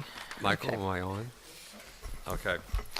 I was going to be longer than I will be now because Jan and Peter gave such a comprehensive report about the foundation events that I attended. And I would like to say that having the students at the Citizens of Distinction lunch and faculty and deans is very, very important, as well as what all the hard work they put into the President's Circle event on Friday evening, working above and beyond their workday. I want to thank you all. Some of you are here. The staff that was there, having students there. I tend to, at events like that, listen to what the community is saying when they're being presented with information, and they were just overwhelmed by what we do. We are always amazed at how we're the best kept secret in the Valley. And I want to thank people like, Bert brought out things that have been done on his 3D printer, and people were amazed at a wrench that you can print a working wrench out of plastic. It's amazing. We do great things, and it was a very impressive event. And having students there is really great. In years gone by, when we were smaller, most of the foundation events, staff and students were encouraged to be there or asked to be there, and to sit at tables with foundation members to get to know them. And that eventually expanded into the foundation getting to know you events. But I think the more we can do that, the better we are. And I want to thank the foundation again for all of their hard work. We all attended the foundation committee this past month, the foundation meeting, the board meeting. So I won't report on what's happened there. You all have copies of all the information I usually share. I do want to say that was my last meeting as the foundation, as the Board of Trustees representative to the foundation. And I want to thank President of the foundation, Donna Jean Darby, for all she does to work cooperatively with the college. It's been a great 2 years that she's been president. And the event last week was a time for our board to share our information about ourselves with their board, and it was quite an important meeting, and a lot of information about us personally.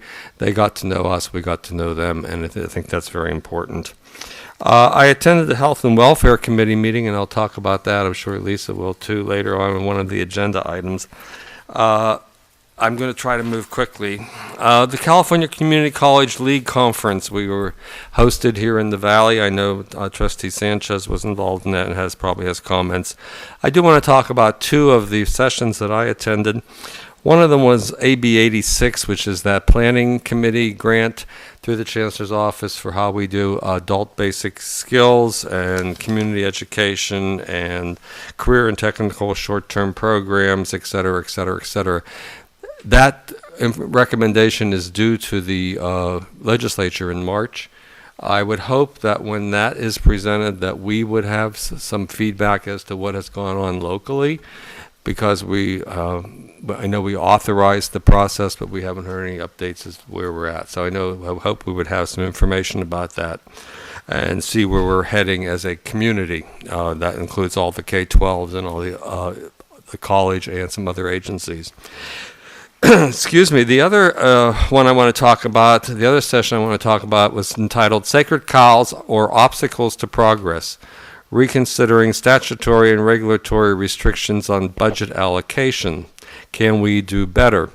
It was quite an interesting presentation. It was co-chaired by David Morris, who's the president of the Academic Senate statewide, William Duncan, who's superintendent president of Sierra College, and Bonnie Ann Dowd, who's the executive vice chancellor of Business and Technology Services in San Diego Community College District.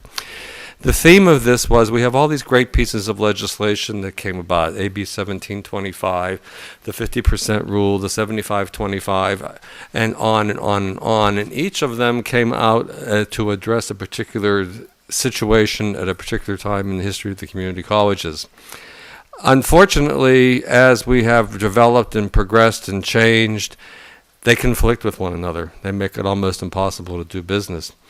And David Morris first presented this concept to a group of Senate leaders statewide, and basically, even though these are sacred cows and they protect a lot of people, the theme was that something has to be done, and because we can't continue operating the way we have.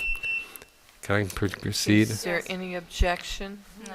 Okay. Seeing none, you may proceed. And thank you. And so I think we're going to be hearing more about this type of discussion. I think this is going to lead us into a new day, because something has to be done in order for us to keep functioning in a new era. And I encourage those of you, the Senate and staff and administration, who get the opportunity to participate in this discussion. I think it's going to be very worthwhile. We also, some of us attended the Annenberg Foundation Trust and Sunnylands and the Board of Governors reception that was held there at Sunnylands that evening. It was a tour and reception, and we had the opportunity to meet many former Chancellor Scott, many very important people in the community college system. In addition to that, I don't know if everyone knows, but College of the Desert has a very somewhat substantial relationship with the Annenberg Trust and with Sunnylands. And we have some cooperation going on. And I had the pleasure of meeting Mickaleen Gallagher. She's the Director of Education and Environmental Programs at Sunnylands. And they would like to expand upon our programs, grow some different aspects that we can do jointly. And I think we are very fortunate as a community college to have this unique experience in our backyard. So with the permission of the chair and with the president, I have been in contact with Ms. Gallagher, and she has agreed to come to our February 11th meeting, if we could schedule her at 1:30 that afternoon, and present where we are now and what we're doing in cooperation with Sunnylands, and talk about areas where we can possibly expand, and maybe we as a staff and board can have some ideas that we can share with her. So I think it could be a great way to boost our programs and our working together. Excuse me. Lastly, I just want to mention that AB 1725 permits consultation, dialogue. It permits everyone in the college to be involved have input into the decision-making process. The decision-making process is ultimately something that comes through the administration, through the president, to the board. And the board is the group that ultimately makes the decision and is responsible for the decisions. In this process, we cannot tolerate intimidations, we cannot tolerate threats, we cannot tolerate bullying, we cannot tolerate bad behavior. We are a college. We are supposed to be an environment where people can exchange ideas freely, discuss them, and reach some consensus. As a trustee, I will do everything, I'll rephrase that. I'm going to do everything I can to prevent situations from that happening, and I will do everything I can to support any action that can be taken against individuals who engage in that type of behavior. We cannot live in, this is a democracy, we cannot live in a dictatorship where one group is dictating and abusing another. And ultimately, as I said, it is our responsibility. We hear from the community a great deal. I don't think any of you realize how much we hear from the community. Many of the issues that you debate, we hear about from the community. And we have an obligation as the community's representatives to ultimately make the decisions that are in the best interest of this community. And I think that I for one, that is my focus. And I will be making my decisions based on that community input, staff input, faculty input, everyone's input. But ultimately, we are responsible. So thank you. Thank you. Oh, happy holidays. Thank you, Trustee O'Neill. Next, if we could hear from Trustee Wilson. Thank you, and thank you for your comments, Trustee O'Neill. Well said. 2014 has indeed been a year of change for me, serving as a board trustee and learning about College of the Desert and all the people that make the college work, meeting the students, learning the community college system, the funding sources, departments, et cetera, et cetera. In particular, have been the changes during November and December. You know, after a tough campaign and winning the election, and thank you again, those of you, for all of your support, I did make the difficult decision to retire from CVAG in order to devote more time to serving my communities through College of the Desert. So my last day at CVAG is going to be December 30th.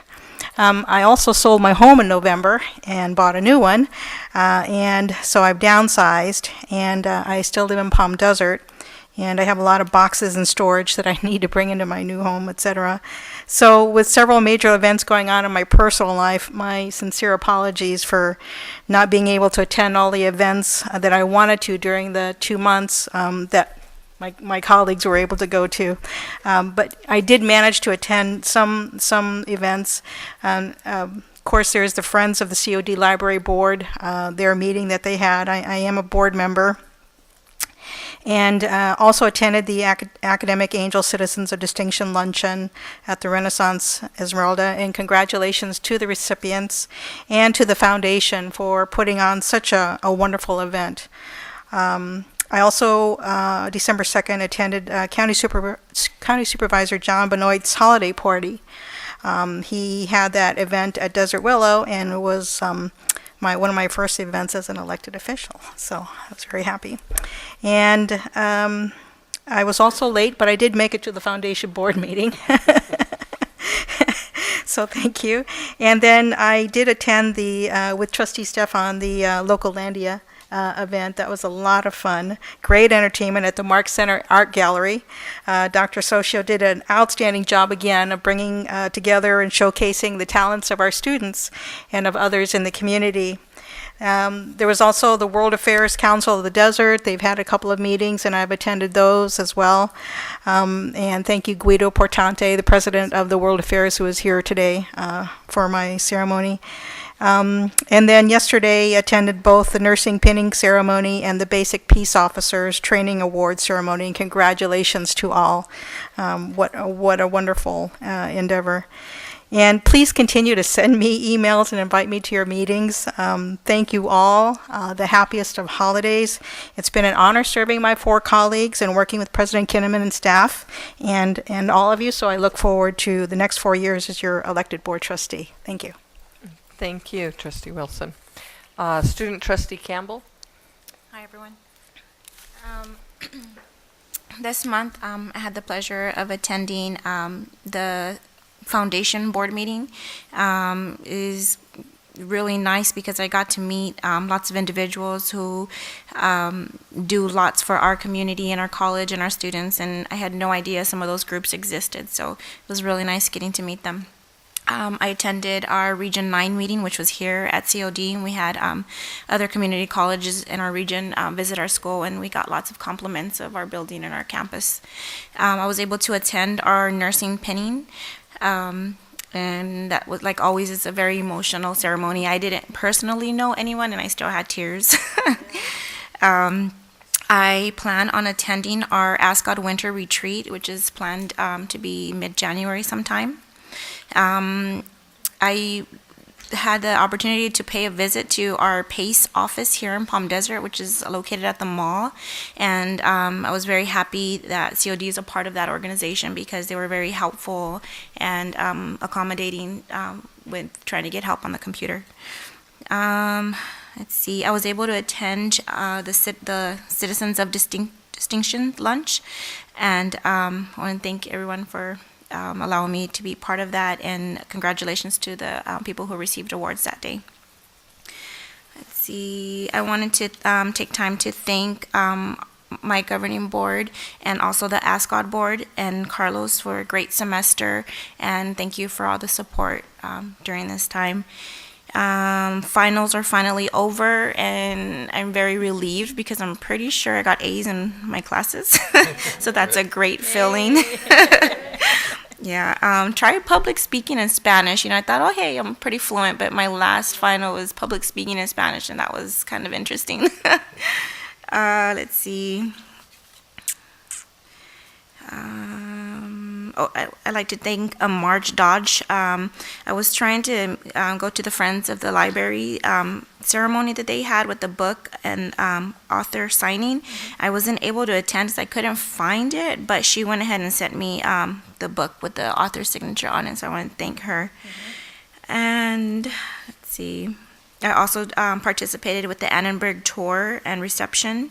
And just lastly, I want to thank Mary Jane for inviting me to the California Community College League dinner and to some other events that they had there. So thank you. And that concludes my report. Okay, thank you, Trustee Campbell. Trustee Sanchez-Fulton? Yes, thank you. In reflection of 2014 and looking for the new year of 2015, I'm really excited now in my second term as your representative and your community representative. As a trustee, just such an honor and so humbled to get these awards, and I want to give these awards to all the faculty and our staff and everyone here, because it's not just my award, it's an award on all of you, all of us that do all the work on behalf of students. So it just very, very humbling. I attended the California Community College League conference. First of all, I want to commend College of the Desert. President Kinnaman, thank you we did a fabulous time for hosting. We were one of the many hosts along with Hemet Community College in Copper Mountain. I want to thank the COD Ballet Folklorico that did one superb performances. It was mesmerizing and very beautiful, and we shined like a star with our students doing a lovely dance, and all the trustees seeing how beautiful our students are and what we bring to the desert. It is indeed an opportunity, and we are indeed changing lives for everyone here in the college. Also attended the nurse painting ceremony the other day. It was very, as always, you just want to shed a tear for all the excitement and just what we provide our students is an opportunity, and that's what it's about here. I want to mention the CSEA luncheon that I briefly attended.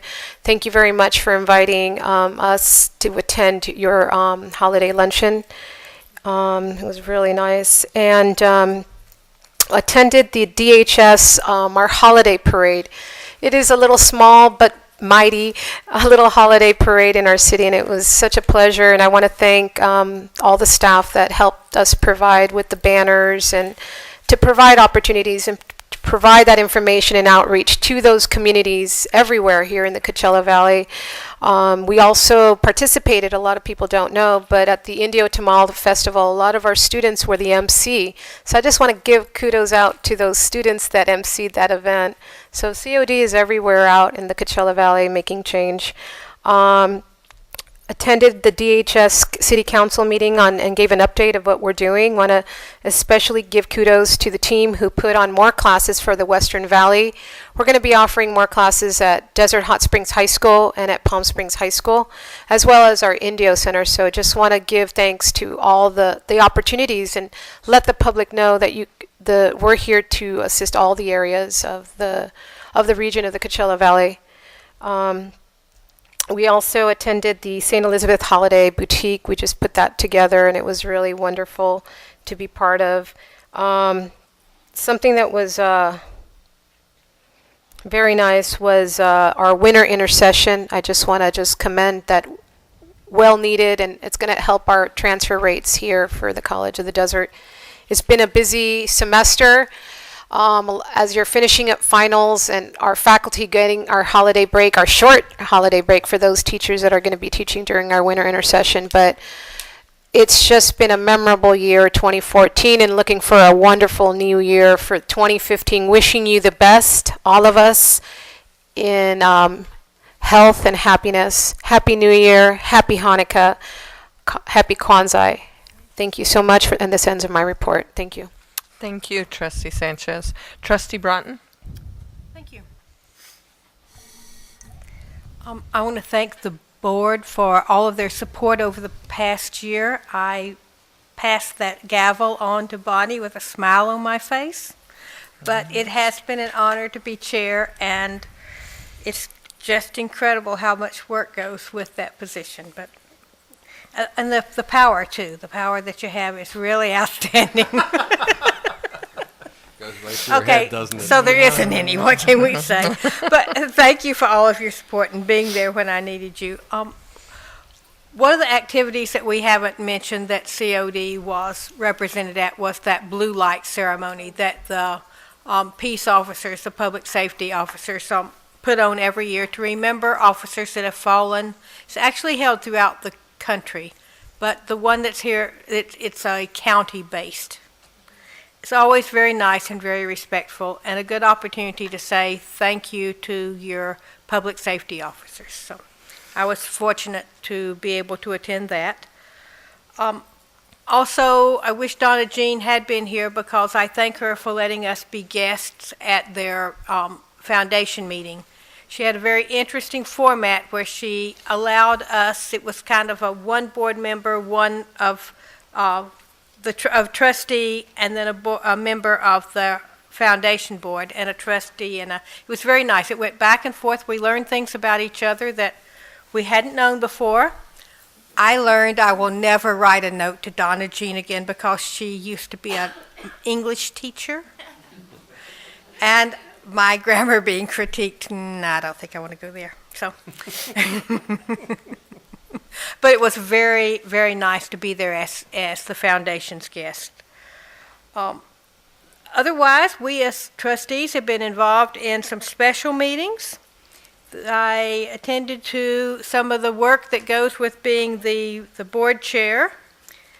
Anna and I had the opportunity to continue reaching out to the East Valley and talk about programs that are needed and job opportunities and future items that the college would be able to reach out and help those students move on to their success. So it's an ongoing conversation, and I thank you for setting it up, and it was a great opportunity. As we move on from this meeting to our holiday celebrations, I wish you all happy holidays, a Merry Christmas, or a Happy Hanukkah. I live in a conflicted home. We have Hanukkah and Christmas both, so there's lots of presents and good food. I look forward to our new year, where we can all work together and continue on our road to helping students and their student success. So thank you once more to our COD community and all the hard work that you do. Enjoy those few days off that you might be able to have, and I look forward to seeing you in January. Thank you. And Bonnie, congratulations. Thank you, Trustee Broughton. I'd like to congratulate our two board members that were successful in their re-elections, and congratulate you on being sworn in for another term of office, 4 years. And going on, I attended a whole host of events this time, but rather than excite you with those details, what I thought I would do is take a lesson that I learned from the foundation meeting that I attended last week. And they had a guest speaker there that said we need to get the stories out. We need to tell the stories. So I have a few stories that I would like to share with you today. One was right after, right after Thanksgiving. We always have that beautiful Black Friday. I don't know why they call it that. I didn't get trampled. It's the first time I've ever really gone out in that, and I didn't get trampled. So I felt very blessed. But I showed up at Kmart, and when Trustee brought up about the blue... Yes, the blue light. That's what came to mind. Kmart. And I was back in the electronics department putting my stuff on layaway so I could pay for it as soon as payday rolled around. I met this young man, the guy ringing up my stuff, and I said, so you work here. You ever think of going back to college? I always like to ask people that question when I'm in Indio. And the young man looked at me and he goes, oh, I attend College of the Desert. And I said, you do? Well, tell me, what are you taking? And he's taking Japanese so he can speak with his niece, who evidently is bilingual, or actually trilingual, because she's 5 years old. She speaks Spanish, English, and Japanese. And I said, what do you like best about Japanese? He said, writing it. And I thought, oh my gosh, this kid's an academic. And I said, well, how often do you take classes and what do you take? And he says, well, I'm so glad that you guys are off, or COD, you didn't know I was associated with it yet, that there will be a winter intersession coming up. Because I'm going to take a math class. I've been putting it off, and now I'm going to take it. He says it's kind of hard to get into classes when you're only taking them one at a time, but he says, I'm taking my classes, and I'm going to graduate. And so I thought everybody should hear those kind of stories that I get from the community. And that's just one of them. I attended the jazz combo and jazz band concert here at COD, and it was excellent. When Ted, my boyfriend, is off, he always goes to those with me because he loves jazz music. And they had this young lady singing. I've heard her before from when she used to sing with the choral groups, Tanya Nunez. And she sang absolutely beautifully. And afterward, I just had to tell her how beautifully she sang. And I said, so how many more semesters till you graduate? And she informed me that she was finished. She's going to come back for her to walk, but she is finished, and she's transferring to UC Berkeley. And I was so sorry you weren't there, Trustee Sanchez. It made me think of you right off. I told her what an excellent school that was, and I congratulated her. And she was just so happy to be able to talk to somebody about it. Afterward, I had to pick some things up for my class at school, and you all know I'm not extremely rich, so I went to the 99-cent store. Ted just loves to go those places with me. I go to buy one thing and I end up with a whole basket full of stuff, but that's okay. While I was there, I hear somebody yell in the background, Dr. Steffen, Dr. Steffen. And I thought, oh no, I recognize that voice. It's one of my students. And it was here over in Palm Desert, and I thought, well, wait a minute. I don't have any students right now living in Palm Desert. I turned around and looked, and it was one of those students that you have in your class every year. The nice, quiet one, the really polite one. He does everything for you. Nicest kid in the whole world. I had him 2 years ago. And he came running up. He gives me this giant hug. And he says, Dr. Steffen, you won't believe this. I'm going to COD. Just like you told me to. And I was so happy. I mean, it just really topped off my whole evening. And as we talked, he said, I didn't go for the first year, but I got a job over here in Palm Desert, and I had to move, and I moved in with 6 other guys in this little apartment. And we all work these part-time jobs, and we made a pact that we'd all go to COD. Oh, I've got to tell my stories. And take, if that's okay with the board, and take one class at a time, at least. So they're taking one class at a time, and he only started this last year. He did really well in his class, and he was just thrilled, and he hopes eventually to be able to take 2 classes at a time and get his roommates to also do the same.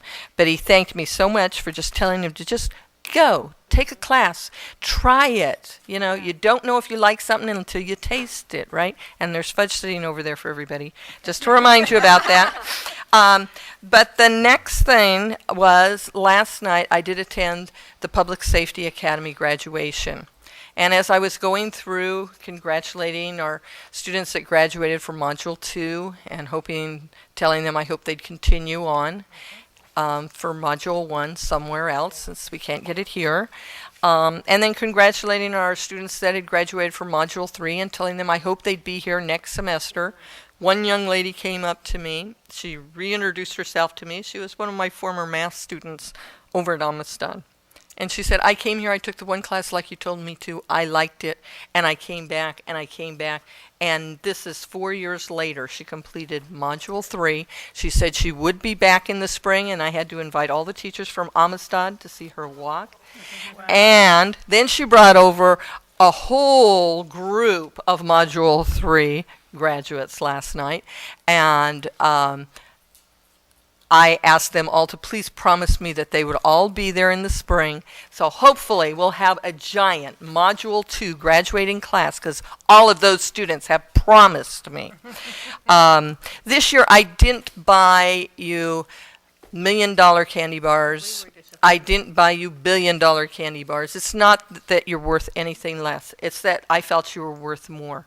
And I wanted to relate these stories because to me, they were my gift for Christmas. They were a gift of love and a gift of hope and a gift of a promise for a wonderful future. And so instead, I made you homemade fudge. If you're diabetic, please get ready with your insulin because it is almost 100% sugar. But it's over there in the little wrappers. So please help yourself because that is my gift of love and hope to each and every one of you for this holiday season. Thank you. And thank you for letting me finish. Now, if I could have an administrative reports, Dr. Kinnaman. Thank you, Madam Chair. Congratulations. First, I would like to acknowledge Trustee Broughton and express my appreciation for all your work and patience and leadership this past year. How happy you're going to be I'm not texting you every day. Well, you know, I wasn't going to go there, but I probably will have fewer texts at Saturday at midnight or Sunday at 6 a.m. or, but maybe not. Don't remove it from speed dial. But seriously, though, thank you very much. I want a couple of things to put on your radar. We're planning a flex dinner for January 22nd. So it's similar to what we did last spring. So if you could hold the evening of January the 22nd for a flex dinner, and then as we get more details, we'll provide those to you. The several items had been mentioned today, and I wanted to just, these are only 2 or 3 of the ones that's already been mentioned, and there were so many last year, but they were all involving the foundation, Citizens of Distinction, the campus tour, CCLC conference. There was a fundraising presentation that they put on that was talking about our campaign. I had CEOs coming up to me saying, we want that recipe. They were so impressed with the presentation. And, you know, we think about those events, the amount of energy that goes into them, and then the huge campaign last spring that was so successful. And Donna Jean, under her leadership and with the staff, they've done a remarkable job. To me, it was kind of like the year of the foundation because there were so many activities that were going on, and it was so successful. So I just want to express my appreciation for all that they have done this past year and the impact that they've had on students and on our academic programs by giving us resources and resources that can go right directly to use in impacting students.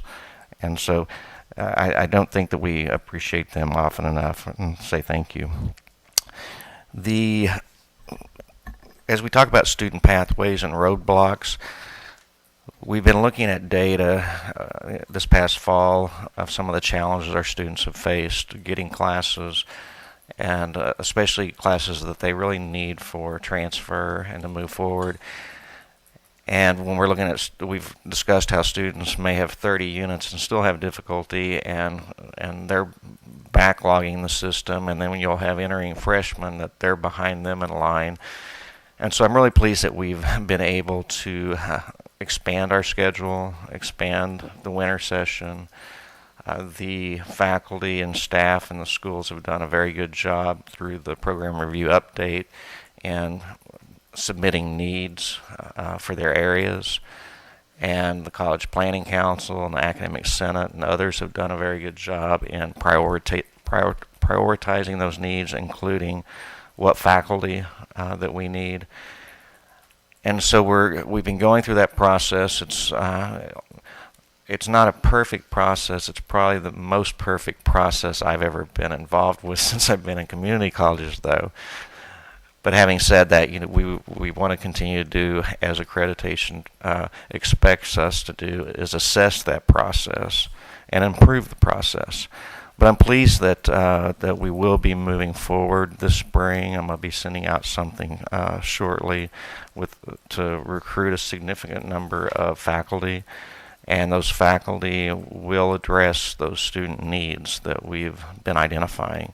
And so, again, appreciation to faculty and staff for engaging in that process so that we can continue to recruit a faculty to address what roadblocks are out there for our students. Dr. Kinnan? Yes. Just as we're telling stories, just this past week I have the fulfillment of your increasing classes. I was at a restaurant and started talking to the young man who was working the table we were at, and he was mentioned going to college, and I said, where? And he said, well, I'm in COD. Well, I couldn't go last fall because I couldn't get any classes, even though I was a returning student. But he said, I've got a math class at Intercession, and I have a full schedule for the spring. And he was just so elated that he was able to get the classes. He's a business major. He has it all planned out. He's going to finish up, and he can maybe make it by the end of next year and transfer to Cal State San Bernardino. So what we're doing is having an immediate impact on the community, and we all need to be proud of all the hard work that you put into making this a reality. Coming up with enough classes, faculty, scattering classes throughout the entire district. It's just been great. So I just wanted to relate that story too. Thank you. That's the most meaningful part of it, I think, as we hear that from students. I think, Anna, you may be able to provide more information on our schedule and how things are moving. I know things went very well with our registration process, so applaud all the folks and the counselors and everybody for that. Yeah, it's hard to start thanking people because we really should be thanking everybody. Everybody's played an important role in this. The winter intersession included 62 class sections of general education, primarily general education breadth courses for students. As of this morning, we had still 20 sections with seats available. So things are moving forward. There's still room for our new students who are the ones that are now registering. The spring, we also added, as Dr. Kinnaman has said, we've added in core areas, and we have expanded access on both sides of the service district in addition to this campus. The deans and the department chairs have worked hard on the schedule. The enrollment services division has done exceptional work. We didn't have one system crash this registration process. We had a power outage, but that's different. We did not have one systems crash, and students are expressing their gratitude, and it's a very different experience to be celebrating access than it is to be trying to patch issues. So everybody is feeling really proud of the work, and they ought to. Yes. Yeah. Great.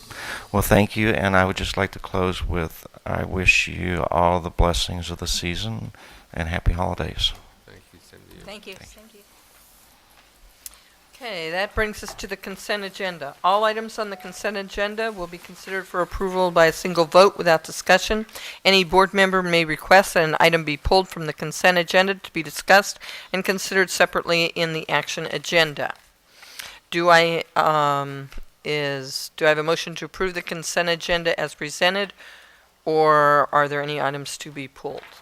Madam Chair, Trustee I would Wilson? like to pull item C1, approval of curriculum modifications for fall 2015. Okay, C1 has been pulled. Trustee O'Neill? I would like to pull A1, Human Resources Employment Group C appointments, and Administrative Services B1, purchase orders and contracts for supplies, services, and construction. So that would be A1C and B1? Yes. Okay, Trustee Sanchez, anything you'd like pulled? No? Trustee Broughton? Yes, I would like to pull B, Administrative Services, D, Budget Transfers. Okay, B, what number? is It's that? B9. B9? And Okay. I'm trying to decide if what Michael pulled includes what I would like to pull. Michael, you just pulled Administrative Services 1. Purchase orders and contracts. The entire, It's the entire item. okay, then I don't need to pull, I have a little item in there, but they may and may not be the same. And if I could ask the chair, instead of pulling administrative services B5, gifts and donations, I'd just like to go on record of thanking those individuals for their donations. And we continue to appreciate what the community donates to us. Okay, that's acceptable. I just got the nod over there. Okay, so thank you to those individuals, and thank you for not pulling something else. Okay, that leaves us, we have pulled items C1, A1C, B1, and B9. Going back to the consent agenda, do I have a motion to approve everything else that remains? You do? Second. And there is a second. Is there any discussion? Student Trustee Campbell? Aye. All in favor? Aye. Opposed? That motion has carried unanimously. Okay, that brings us down to the action agenda, and we need to go to the items pulled from the consent agenda for separate discussion and consideration. Do I have a motion for former consent agenda item A1C? So moved. Second. It's been moved and seconded, so if everyone will look at consent agenda item A1C. And I believe that was you, Trustee Employment O'Neill. Group C. It was. Just Group C, A1 Group C. The reason I asked for that to be pulled is I just wanted clarification. I noticed that there were a lot of additional, excuse me, items here for extra staffing for counseling to provide the new student orientations, and I was just wondering why. Just out of curiosity, how that's working. As you've heard recently, we submitted our student success, support and success plan to the Chancellor's office this fall. And as part of that planning process, it was determined by our counseling faculty and our director of counseling that they wanted to move in the direction of providing orientation to students in an online format. They felt it was the most effective way to get access to students. But it was going to take a little time to do that. So as a measure of, to fill a gap, because as you know now, orientation is required for students to achieve priority registration, they determined to do Saturday orientations. So our counseling staff, our faculty, our staff, our administrative representatives, they came in on several Saturdays and they did orientations all over. And so they were able to meet the student demand by providing orientation, but it's a very short-term approach because we will be converting over into an online orientation in the future. Okay, great, thank you. I knew there had to be a good reason, and that's a very good reason. Thank you. Okay, is there any further discussion? Seeing none, we're now going to take a vote on consent agenda item A1C, and that is Employment Group C appointments, adjunct salary stipends. All in favor signify by saying aye. Aye. Aye. All opposed, same sign. Hearing no one. Student trustee? Student trustee. I'm sorry, student trustee. I wasn't reading my green sheet. Give my green sheet back.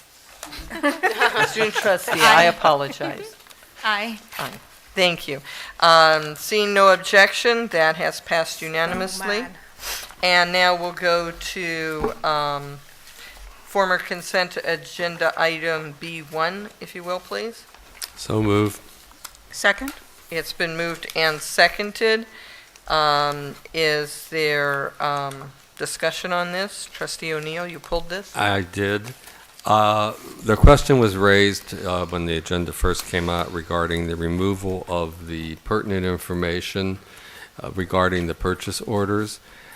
And I'm concerned, and I understand Vice President Howell's response about personal information being there.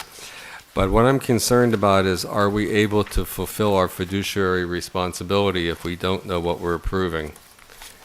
And I'm really concerned about this. I don't know if we need a legal opinion. I know we can't violate people's personal information, but and I understand we're working with the Galaxy, which, is beyond a nightmare. But there has to be a way that we know what we're authorizing to be spent.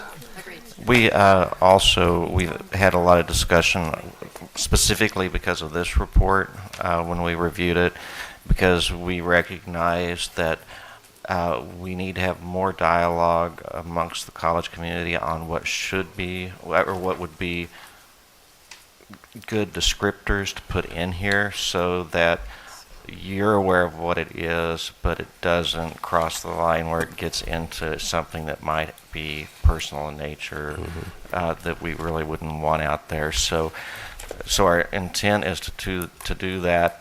The working with the county probably, I would imagine, is a longer process.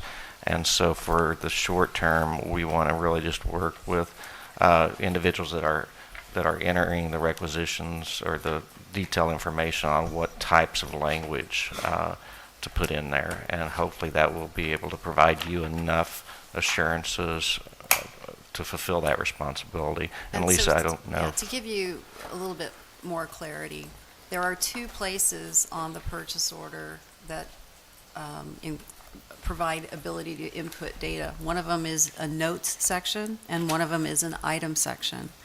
And the staff trained by the county had the information in the item section. Our college decided to go beyond the instructional supplies, and so there was very specific information included this past time. And when we were doing agenda review, it was, oh my goodness, we can't, that would violate somebody's privacy.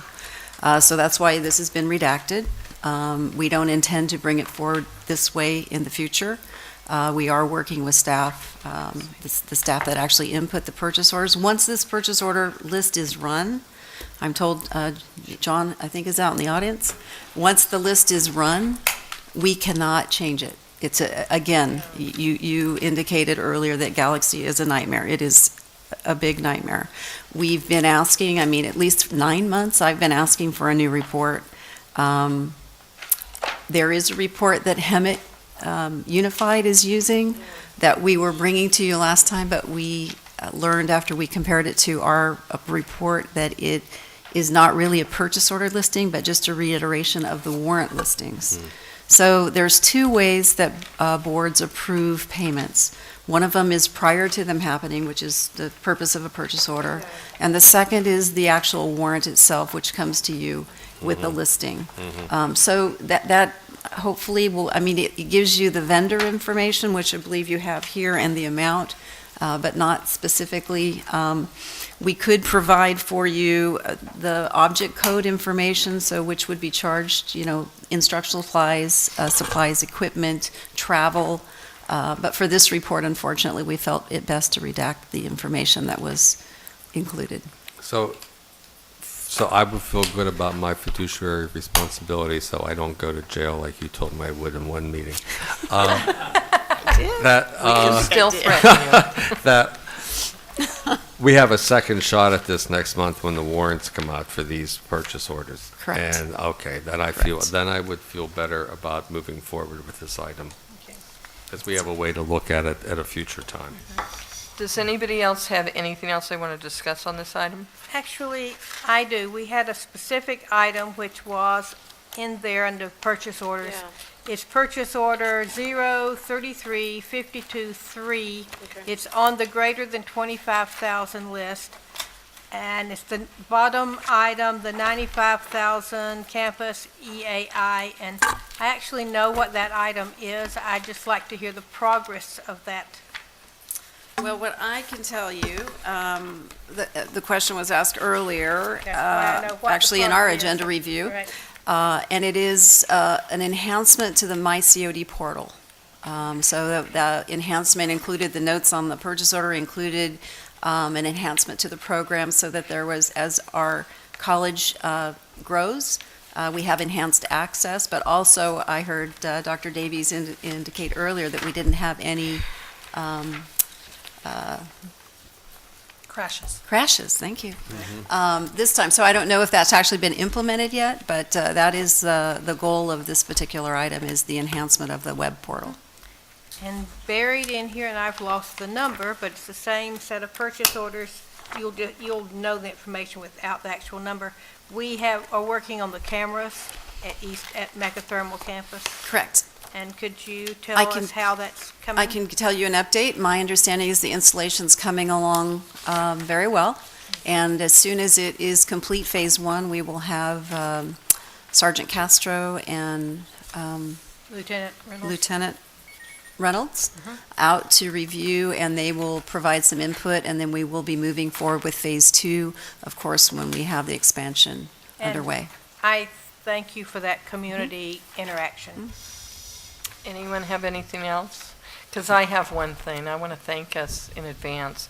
This beautiful Fiat, could you explain that to us? Yeah, that beautiful electric Fiat has been purchased for our use in our automotive technology program, and it was identified as a piece of equipment to be purchased in one of our grant programs. So we have, as I understand it, I believe we have taken delivery. We have taken delivery of that. So if you want to check out an electric Fiat, head over to the Applied Sciences area. Douglas, do you have it outside? We can take a spin right now.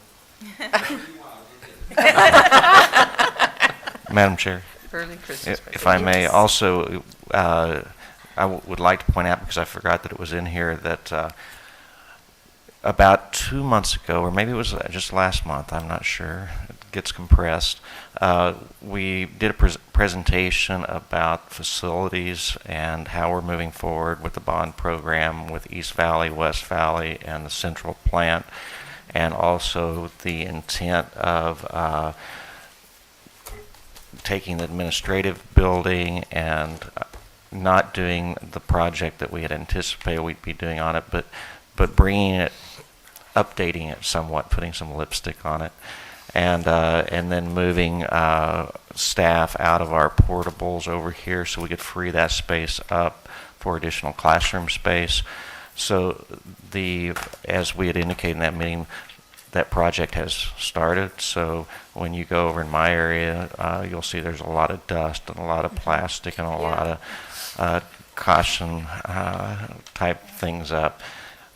They're working in that area, and then we'll continue to work on this end of the administrative building so that we're preparing the space for all the administrative functions that are in the portables.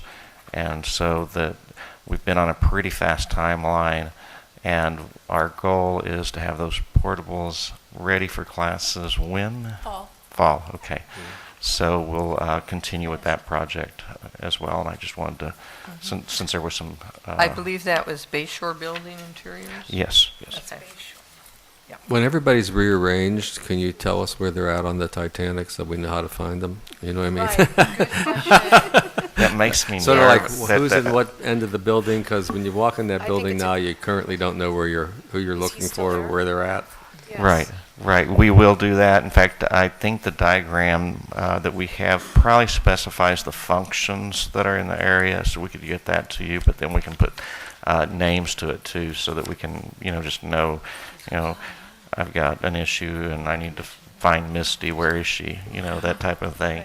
And so we'll make sure that we have that as well, I understand. And adequate signage. Yeah, And and just to also not leave out the establishment of reinvigorated adjunct faculty office Oh, area, yes.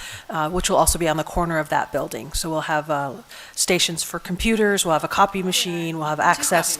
Two copy machines. We'll have access for part-time faculty to prep for their classes in a much nicer space. Does that move them out of the Hillb? Yes. Yeah, okay, thank you. Okay, seeing no further discussion, Student Trustee Campbell. Aye. All in favor? Aye. Opposed? Motion carried unanimously. The next item that was pulled was former consent agenda item B9, That would be me. and that was Trustee Broughton. Would you like to make the motion on that? I make a motion that we approve this item. Is there a second? It's been moved and seconded that we approve consent agenda item B9, budget transfers. Discussion? My question was, last board meeting, we had a resolution, and I'm wondering if this reflects that. It's not what I expected if it did. This is not. This is the normal, no increase or decrease to the actual budget. It's just moving money from one object code or one category to another. So when will we see the? The resolution will come as we receive. My understanding is we will have that at the next board meeting prior to our report, 311 report that's due. But it really is dependent upon when we receive the information. If we receive categorical information on restricted programs, an increase or decrease, or a new program, we'd include that. And it would be in the action section always, since it would be a resolution. And we'll have a full report on what it is, why it is, and so it won't be a consent agenda item. Thank you. Seeing no further discussion, the motion's been made and seconded to approve the budget transfers and former consent agenda item B9. Student Trustee Campbell? Aye. All in favor? Aye. Opposed? This motion carried unanimously. The next more to go. item is former consent agenda item C1. Trustee Wilson? Yes, Madam Chair, being the newbie on the block, We have to move it first. yeah, we have to move it first? We have to move Okay, it and I'll first. so move to approve the item. And I'll second it. Okay, it's been moved and seconded to approve the curriculum modifications for fall of 2015.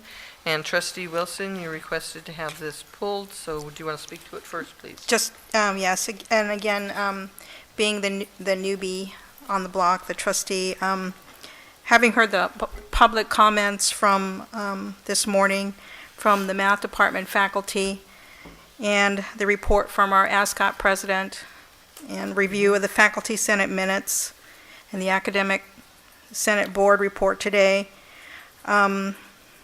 I have some concerns with regard to this particular item, particularly the math. And so I'm asking staff for some discussion on this item, please. President Kinnaman. Okay.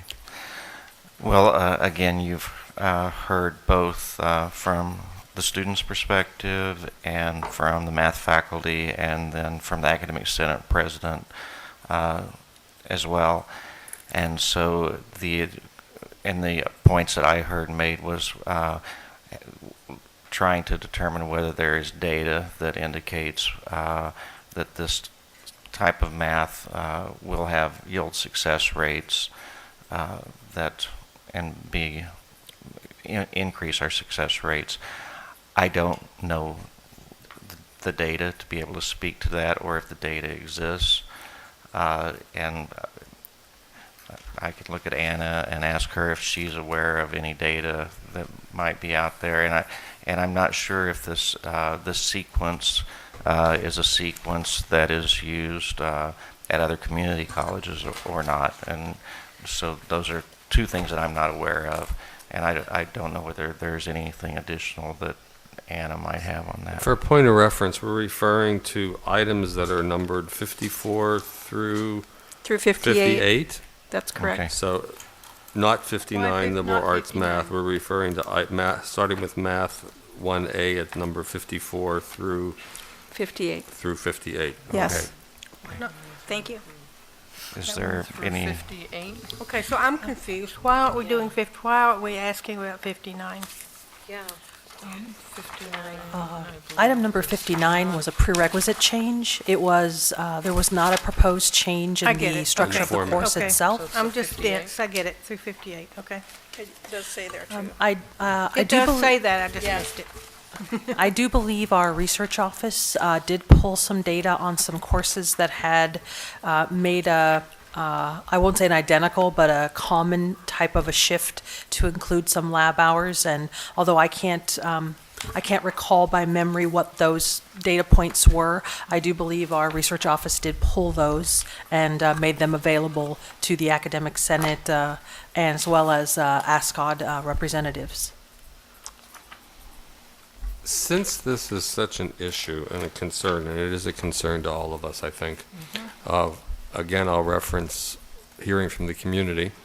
I would like to make a motion that we remove items under course modification C 54 through 58 from this item to be reconsidered at our January meeting when staff can come back with some answers to some of the questions that we have raised and we have heard. Okay, we'll probably have to work through Carlos's how we're going to do this, We but need to, before we acceptable. actually get there, I'd like to know how critical it is that we approve the entire thing at this time. It says fall of, so it doesn't seem to me that it's a pressing issue, yeah.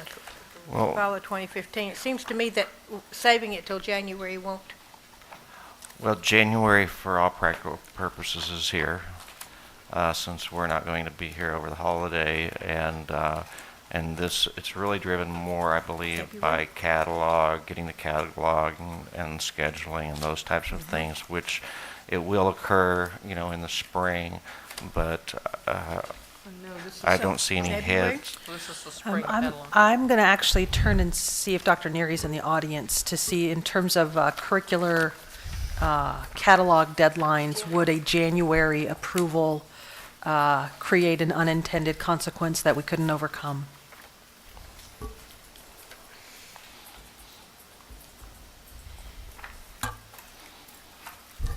Good afternoon, Madam Chair, Board of Trustees, Executive, and welcome esteemed guests. So there will be some consequences. This is a very complicated issue and has different facets, and we do have some initial data. One of the unintended consequences is the courses that were approved are part of a TMC, which is a transfer degree, and the deadline is basically this month for the State Chancellor's Office. So the consequence of that is that if the courses do not, in fact, get approved and become part of this TMC, we will not be able to offer the transfer degree and maybe our own local degree. However, that degree is in mathematics, and there's less than 1 or 2% of our student body population that are in the STEM areas.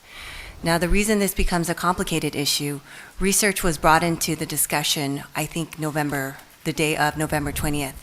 And we did an initial study on 2 courses that had changes. So when you're talking about the changes, if you change from a lecture hour, which is 18 hours, to a lab hour, you are in fact increasing hours. In fact, you're tripling them. And it has effects in both how many hours students are in the classroom as well as SIU loads. Now, the only request initially we were asked is to do a comparison of success rates. The way research would do that is we need something comparable where that change has happened, and we check the 3 years prior and the 3 years after. In this case, we were given 2 courses. One was a Math 40 sequence. The course outline of record stayed exactly the same, and we studied the average success rate 3 years prior to, and then the average success rate 3 years after. We found a success rate went as low as 7 to 10% after the additional lab hours.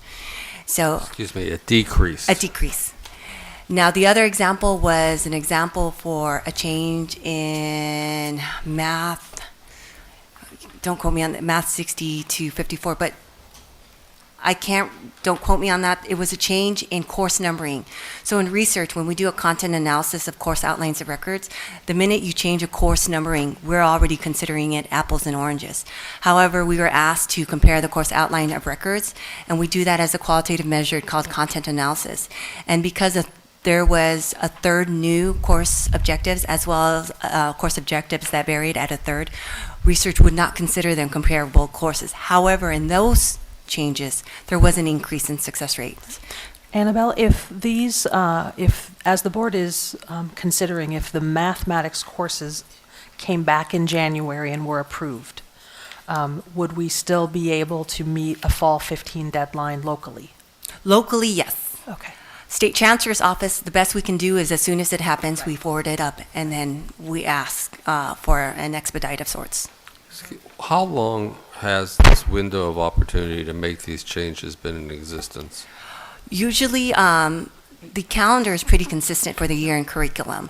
No, but I meant for the to meet the degrees. TMC. For years. 2 years. 2 years? So this, Although I'm not sure at what point in time the mathematics TMC became available. That I would have to check. But the Assembly bill or Senate bill, that was, it's been a long it's time. been a few years since that was passed. And so we knew this deadline was upon us. We did. And in fact, when it first was passed, College of the Desert was #1 for getting the most TMCs, and we were recognized. remember that, We were the first ones out with the most TMCs.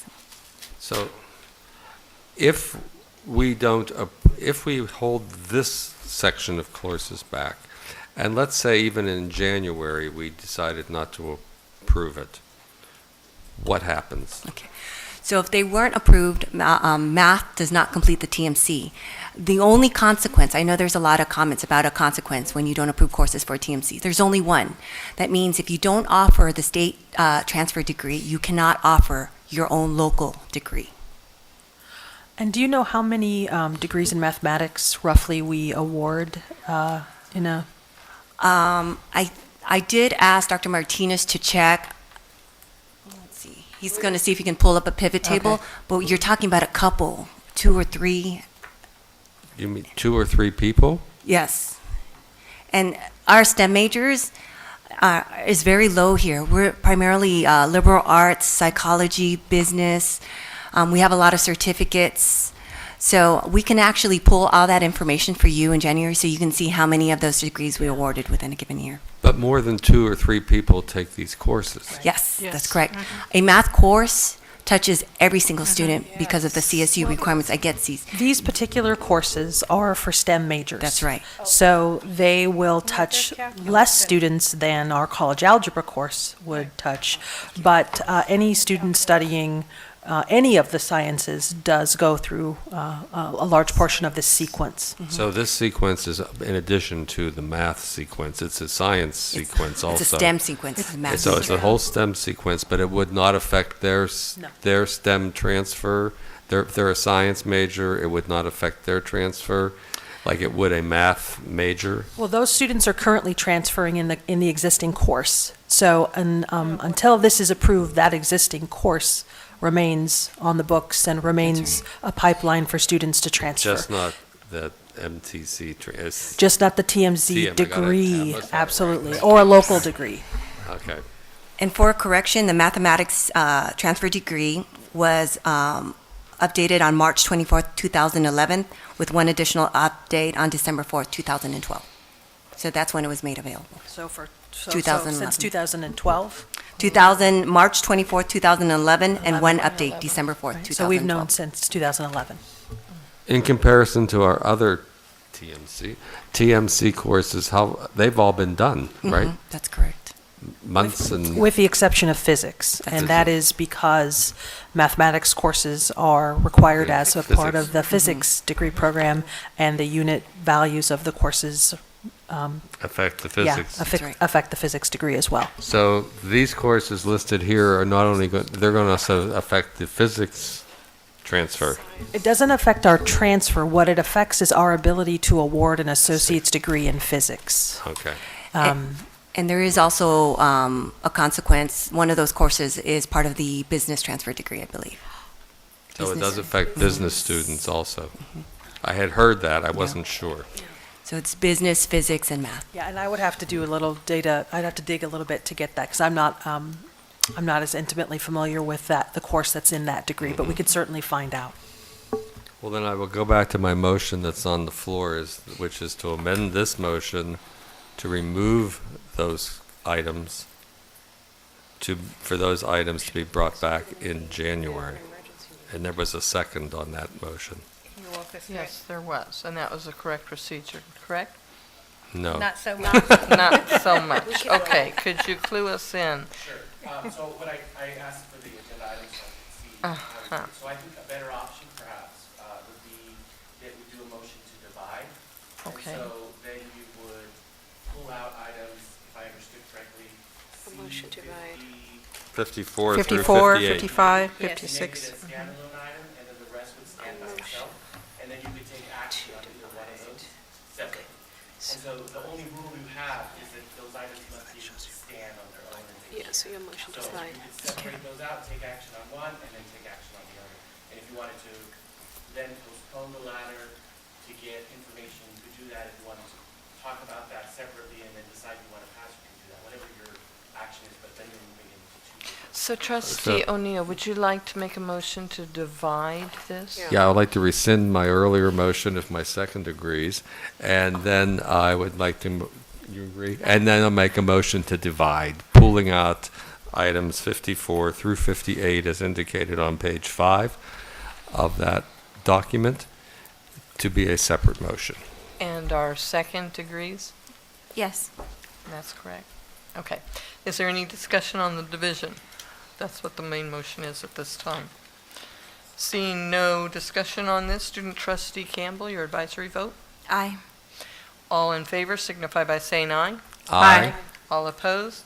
That motion to divide this particular item has been approved. Now, would you like to make a,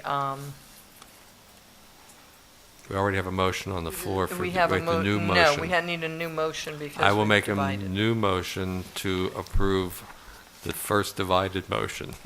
Second. The first half, all the things except for All the things that are those there except for 54 those through items that were 58. divided. Okay, the things that were divided out. And we have a second to that motion. Is there any further discussion on this item? We all understand what We we're all voting understand on? what we're Okay. going with? Yes. Okay. So the motion that we're voting on now is to approve consent agenda item C1, the divided portion, which is the first division portion, which is 1 the through 53. 1 through 53 And 59 through 62, I believe, no, through 67. through 67. Well, and all the the way. And then the rest of page- the page, right. The rest of the. Yes. Everything other than. Everything other than That's way easier. numbers 54 through 58. Okay. Seeing no further discussion on this, Student Trustee Campbell, Aye. all in favor? Aye. All opposed? Seeing no opposition, the motion carried unanimously. And that brings us to Those divided items. the divided items, numbers 54 through 58. Okay. We need a motion. So move. I need to- a motion. I need a motion to divide. Well, we already A motion divided to it out. approve The the divided part. numbers 50 Oh, wait, do you want to 54 through approve 58. 54 through They're not 58? approving them. Or do you to, want to do something else? What do you want? so we have to make a new motion of what we want to do. Okay, gotcha. All right, I move that we bring those items back to our January meeting with staff providing answers to the questions and concerns that have been raised not only by this board but by others and through public comments, et cetera. Second. So motion to postpone. Okay. Is that what it Well, you is? just made Okay, motion to postpone Second. to the January meeting. Very Carlos, get over here. specific, so it will be brought up in Motion to January. postpone. So this is a motion to postpone till the January meeting, math 54 through 58. Or, well, no, it's items 54 through 58, not, Yes. Items. they are math You did items. good. But is there any discussion? I think we need a Anything second. I You second. second. We have a Okay, second. we got to have a second. Is there anything particular you want brought back by the staff. Yeah. So we have very specific guidelines for them. Maybe we can include that in the discussion at this point. I think we need to know if this curriculum's been tried in other colleges, and if so, Yes. how successful it's been. I think we need Dr. Neary's data as to what other courses of a similar nature we have attempted here and what their success rate has been over the period of your study. I think we need to talk about the amount of seat time that this is requiring, if this is, and it's not credit creep, but it is hour creep. So we need all that kind of information. And also, if we approve this, is there any indication that, in my estimation, this goes against the Chancellor's Office guidelines for curriculum? Is there any information from the Chancellor's Office? I mean, we might approve it at the next meeting, but they may not. So what is the flavor from the Chancellor's Office? There's no use us doing something that's going to go nowhere. Anybody else have anything else they'd like to see brought back in the way of information? for these, Because the students spoke to us, I think it's very important that they have an opportunity to maybe write down their concerns and send them to, maybe to the board chair, and then she can, because that, hearing that student, yeah, it'll Send go it to to his Joel. office. Send it to Joel's office, okay? Because it will, it's very important that we address the concerns. Perhaps their concerns are misplaced, and at that point, they need to know that they're misplaced and that it's going to, how it's going to play out for them. Perhaps their concerns are right on, and then we need to consider that. And as most things in life, I think we'll find somewhere in between. But that gives us a little while to look at that. And they did speak to us, and they are the students. Is there anything else anybody on the board would also like to see? Just to, so this will be an opportunity, I'm hoping that staff will be getting together with math department faculty as well, bringing everybody coming to the table and talking about this. Absolutely, yes. Yes, working Okay. this out. Anything else? Just one other thought. I know in Title V there's a section, and don't ask me to quote it, but there's a section dealing with putting impediments in student progress. Are you familiar with that? Yes. Yes. I think we should have an interpretation of that if this would be considered such. I know that question has been raised in the past, and I just think we need to know that if that's a viable concept that we have to consider in our decision-making. And I think my concern coincides with that. If we're increasing seat time in one particular area, how is that going to impact a student being able to get other classes that they need at the same time?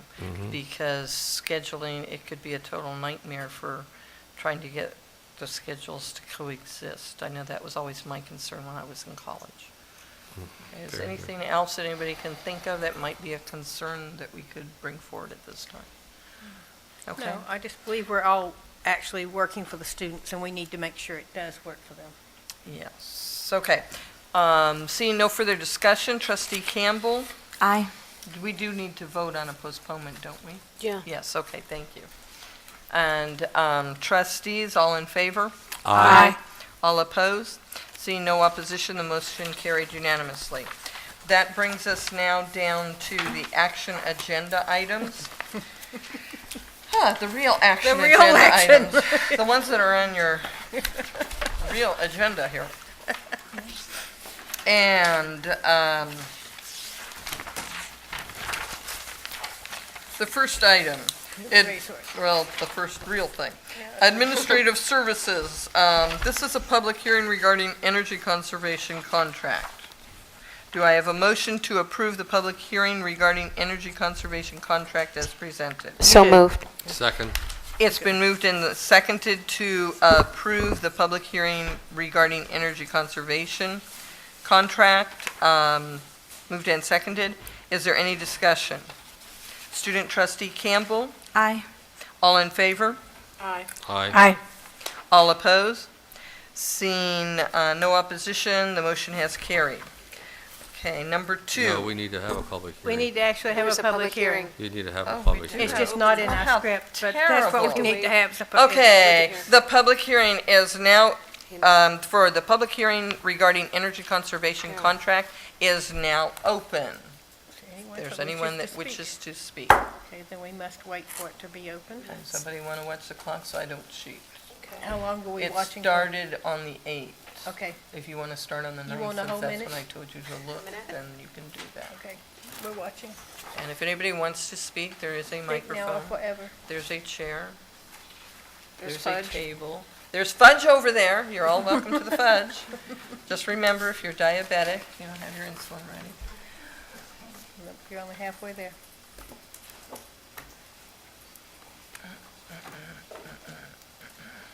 I won't sing, I promise you that. Thank Because you you'd all so run much. into the next county, or to Arizona, or to Mexico. State, country. You might even run to Canada if you're so inclined. That would be me if I join in, then they will. You never know how that Mexican could be. Oh, no, I do know how much mine is. Okay, your public hearing minutes fast. Okay, the public hearing is now closed. There we go. Okay, item number 2, adoption of resolution number 121914-1, Energy Conservation Project and authorization to enter energy services agreement with Jackson Electric. Do I have a motion to approve resolution 121914-1, Energy Conservation Project and authorization to enter energy services agreement with Jackson Electric as presented? So moved. Second. It's been moved and seconded. Is there any discussion? Yes, I have a question. We've changed some lighting around campus a number of times now. Are we changing the same bulbs over and over? No, we are not. Okay. This actually is our Prop 39 Year 2 projects. And we'll be happy, I'm happy to report out that this phase actually includes putting controllers on so that the panels out in the parking structures, the solar parking structures, will actually be able to dim and be on a timer to go off. Hooray! Yay! So it doesn't have to be. So the total cost, actually, there's 2 parts to it. That is one, so retrofitting existing parking lot lighting with controllable LED fixtures, putting dimmable controls on the fluorescent lighting under the PV carports. And then there's additional work that's going to be done that reflected a concern about safety throughout the campus. So they're going to continue that. It actually, the projects exceed the amount of money that we are gaining from Prop 39, which is we were approved for $279,357. And this project, the combined projects, $355,300. The difference is going to be paid from redevelopment funds, so it does not impact our general fund. Good. A question. It says in here about the sodium lights in the parking lot. The sodium lights? That's what it said somewhere. It's sodium lights. Sodium? I don't know, something like that. Okay. Pressure sodium lighting in walkways. That's the sort of yellow lighting we have now. That's the safety, yeah. Okay, right. now we are going to a white light. I don't know. I can't Because answer the that. reason I raise this is because there's a concern in the valley about too much ambient light and you can't see the stars anymore, which is why those lights were the color they were when they were installed. When you're here for a long time, you know all the history. So I'm just wondering if we're going to have an environmental impact if we change everything to A bright light. bright LED lighting. Well, I don't know that this lighting, I mean, I'm going to respond, I don't know the answer to that, so I'll have to get back to you on that question. But I don't know that the safety lighting is LED lighting. I think it is a dimmer bulb. I don't know if it's yellow, I don't know if it's white, so I'll have to Okay. respond to you. But LED lighting typically is for bright lighting. And I would doubt that our walkways, most of those are in the poles, very, very soft lighting, but it's not yellow. Okay, well, I'm thinking about the ones on the pole tops. If you look around, there's some on Right. the parking lot poles. There's also some on the covered walkways. That's what I'm just thinking of. I'm going to have to get back to you. Okay, thank you. Trustee O'Neill. Any other? I have one question. Are these going to be motion detection lightings even underneath the thing or not? They are not. They are They are not. not motion detect. Those are such a problem. They're either just going to go on or off. Right. Okay. So we'll be able to set the time, and we'll also be able to dim, which is, right now, they're at full capacity. And we do have some safety lights that are. Yes, we do. Motion detection, right? Yes, we do. Because I noticed that one, either that or there was a malfunction. I did something to it. Okay. Lisa, when do we expect that this will start, all the work? It has to be board approved first. I know. Once we do that, I don't know though. the answer to that as well. I would imagine it would get started with approval right after the first of the year. Okay. The trucks in the parking lot. The trucks in the parking lot? Not Any true. further discussion? Seeing none. Student trustee Campbell, your advisory vote. Aye. And this is a roll call vote. Dr. Kinnaman will conduct the roll call vote. All right, Trustee Campbell, Aye.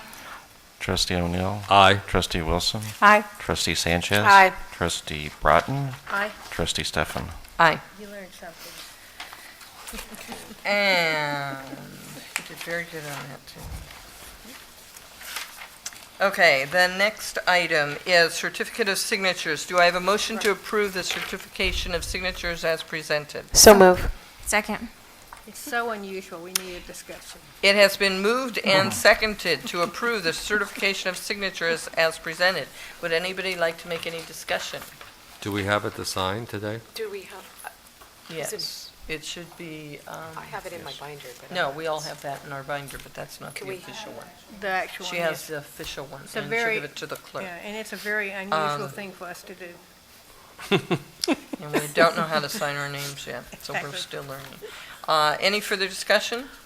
Student trustee Campbell? Aye. All in favor? Aye. All opposed? Seeing no opposition, motion passed unanimously. The next item is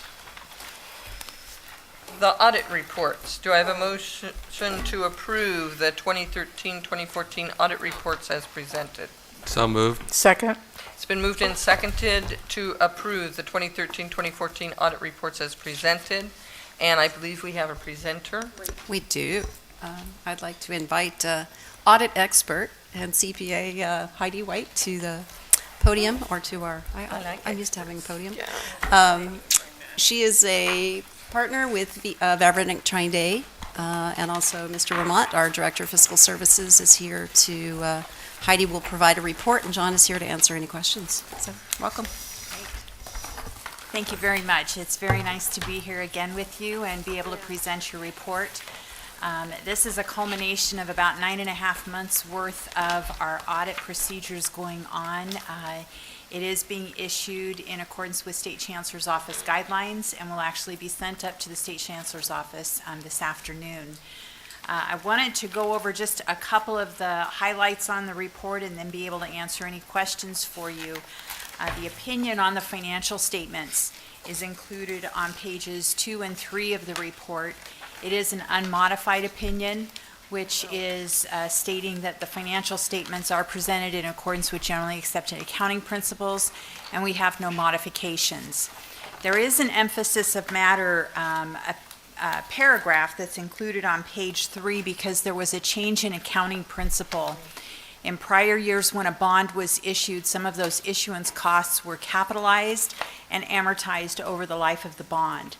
The Government Accounting Standards Board determined that those types of costs should be expensed in the year they're incurred.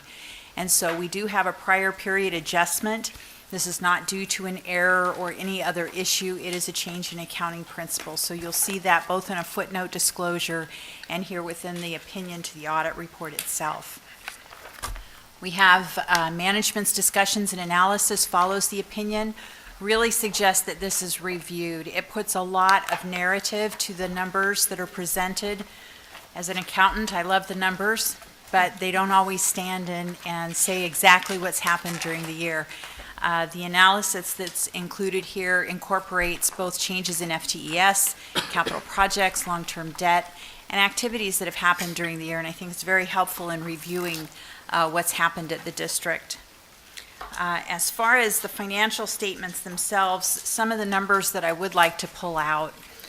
On page 15, which is the statement of revenues, expenses, and changes in net position, Remember, this is a consolidated statement. It's all activities of the district pulled together. It's not just one fund. The district provided over $24 million in financial aid to your students. $6.4 million of that was in the form of BOG fee waivers. The rest of it was direct grants through Pell, FSEOG, Federal Work Study, and other grants that go directly to students. We test compliance over this program. It's one of your major programs. We test compliance every year, and we had no areas of non-compliance and no findings that are included in the audit report on that, on those programs. In total, the district received and expended over $20 million in federal programs, including other programs besides student financial aid. Again, no areas of non-compliance and no findings or recommendations noted within those programs. Moving through some of the other parts of the report, I wanted to call your attention to one page that I think is very important because it's blank. That is page 61. As you know, you received the CCFS 311 with all of the activities and the reporting of the district. We provide the consolidated financial statements. This is to tell you that there were no audit adjustments. All of the information that was included in the 311 is what was used to present the financial statements that are here. So in this case, a blank page I think is very good, pointed out to you because there was nothing that we needed to adjust in finalizing the audit. One of the other pages that we'll go over is page 74. This is a summary of our various opinions, kind of gives you a one-page at a glance, results. Everybody kind of focuses on what's our grade. This is a good way to look to see how is it that the district performed on one page. For the financial statements, as I said, we have an unmodified opinion. We have no material weaknesses, no significant deficiencies, and no areas of non-compliance that needed to be reported. For your federal awards, no material weaknesses, no significant deficiencies, and an unmodified opinion.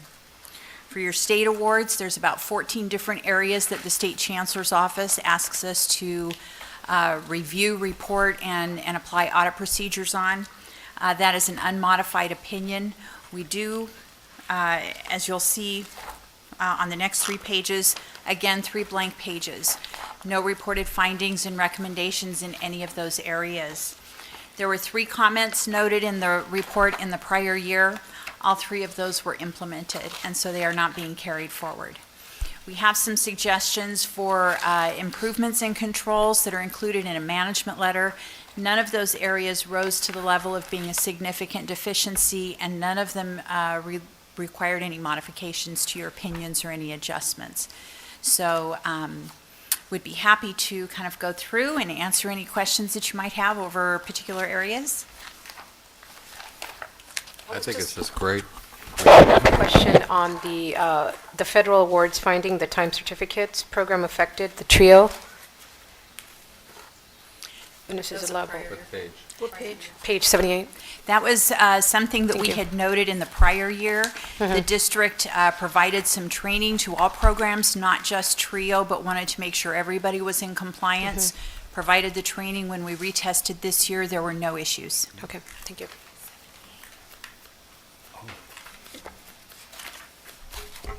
If I can say, as the new board member here, if you really want to know all about College of the Desert, is to read this document and all the funding sources. This was very thorough.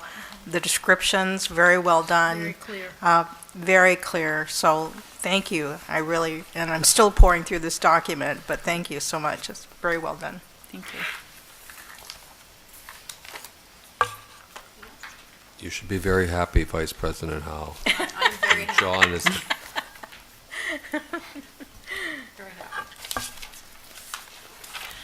We do have a second report. I don't know if that's next on what we're going to discuss, but it's on the bonds. As you know, with the general obligation bonds, we include the audit of those general obligation bonds in the financial statements of the district as a whole. However, because of the additional scrutiny and the tie directly to the voter approval, we also provide a separate report just over the bond funds themselves. You'll see both a financial statement and a compliance report that is included here. Again, on the financial statements, it's an unmodified opinion. There were no adjustments, no areas that we looked at that were forms of noncompliance or had not been spent in accordance with the voter initiatives that were approved. When you look at the performance audit, that's where we're looking specifically at the projects that are funded. Are they being monitored and approved bid documents, change orders, things of that nature? The charging of salaries to the bond funds is specifically excluded unless it's specific to the project. All of those expenditures, again, were in compliance with what the voter initiative originally said, and no areas of concern or noncompliance there.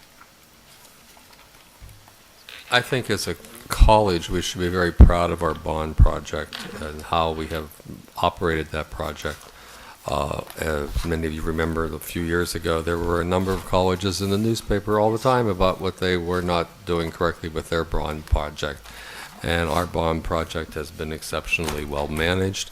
We've maintained all the requirements, and we have given the voters what they allowed us to have. And so I appreciate that we've done such a good job. And if I can comment on that too, earlier today you heard Adam Bauer from Field and Roll Lab talk about the requirement to meet with the COC is annually.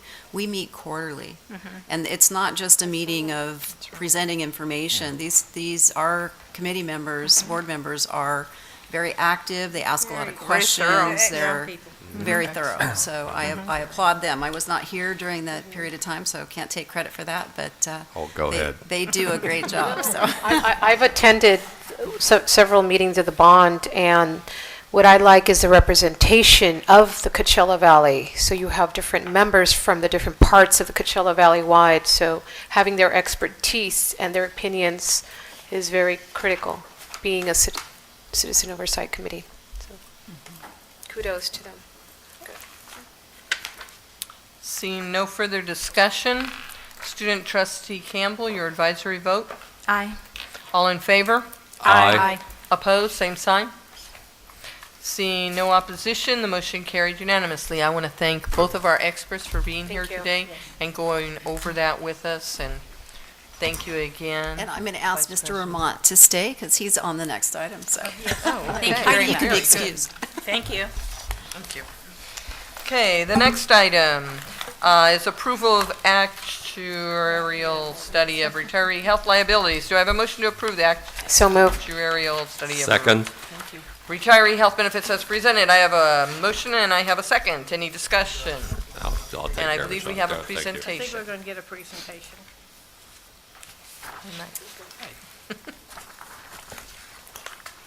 Here's an extra.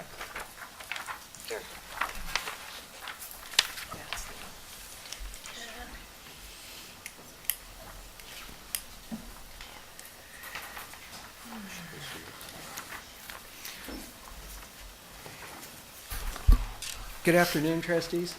Good afternoon. I'm going to give you just a brief rundown on this report. This is a report that we actually, the data goes back to April, and it was completed in July, and we're bringing it forward to you for approval.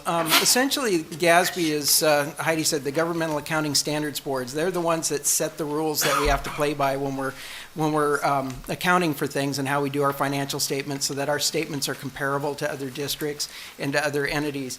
And one of the rules they came up with a few years ago is that we needed to account for all of our future liabilities and present those in the statements that had to do with other obligations besides pensions. And in our district, we have a program for our retirees that if somebody has been with the district for 15 years and they retire after age 55, and then we pay their health insurance until they're Medicare eligible at age 65. And they get the same benefits that an employee gets. So the idea is that when they're retired, those costs are being paid for out of the district, but they're no longer employees. And the thought is, under the standards, is that we should be accruing for that and accounting for it as people are building service years. So what this is, then, is this report is a very sophisticated mathematical model that estimates our liability in our future for all of our current employees plus our existing retirees, and this then comes up with a number that we put on our financial statements for an expenditure. And we have to have this done every 2 years, and again, that's a GASB requirement so that that number stays current and gives us a more accurate picture of the economic condition of the district. Again, the report, it's very complex. Actuarials are a different breed of animal, and I wouldn't begin to know how to put those together, but they use a lot of variables, including things like current healthcare costs, our current employee census, who's where, how many we have, what their ages, what their earnings are, our benefits offerings, inflation projections, and there's just a whole lot of other things that go in there. And I'm going to put that. There's a few key terms in here so that, because it gets real complex real fast, because you're talking about setting aside money for something to happen in the future. And the first one is a normal cost, and that's basically what it's going to be to pay for these things over the life of the obligation. An annual required contribution, that's the cost of our current retirees plus the liability for current employees that we put together, and that's how much we would need to set aside every year to make sure that everything's covered, both current and future retirees. And then they come up with an accrued liability, and that is how much do we need to have set aside for the future in order to be able to pay for things. And then finally, the unfunded actuarial accrued liability, and that is how much should we have set aside versus how much do we actually set aside. So that's just a little bit of a glossary there, so that if you look on the next one, our district's total estimated liability per this report is about $5.8 million, just a little bit short of that. Typically, this time around, our annual required contribution is estimated to be at $827,000. That includes about $300,000 that we pay for current retirees on an annual basis, and the rest is for the future costs for future retirees. The district has been very proactive in making sure that we set aside funds for this, and they've been setting aside over $700,000 a year for the past several years based on these calculations. And right now, there's about $6.3 million set aside. So we are actually fully funded for that liability at the moment. Now, the only caveat to this is under GASB, GASB says if you haven't funded it, you have to look at that as a complete liability in your financial statements. And they only consider it to be funded if that money's been put into what's called an irrevocable trust. It means we put it there for that purpose and we can't take it out. Right now, it's still in district funds set aside in our Fund 69, which was, that was a past decision to keep it there to be able to keep for potential borrowings or economic uncertainties and things like that. But we've also run into a situation where we're also not earning interest on that money and therefore not offsetting the actual costs that we could be. But that's where it sits right now, and according to the report, again, we aren't actually funded at all, but we have money set aside for that the college has set aside. So, the good news is that we've been very responsible in being proactive and in a very good position with that. And that's my my elevator speech on actuarial. So a couple things too, I think that are important to understand.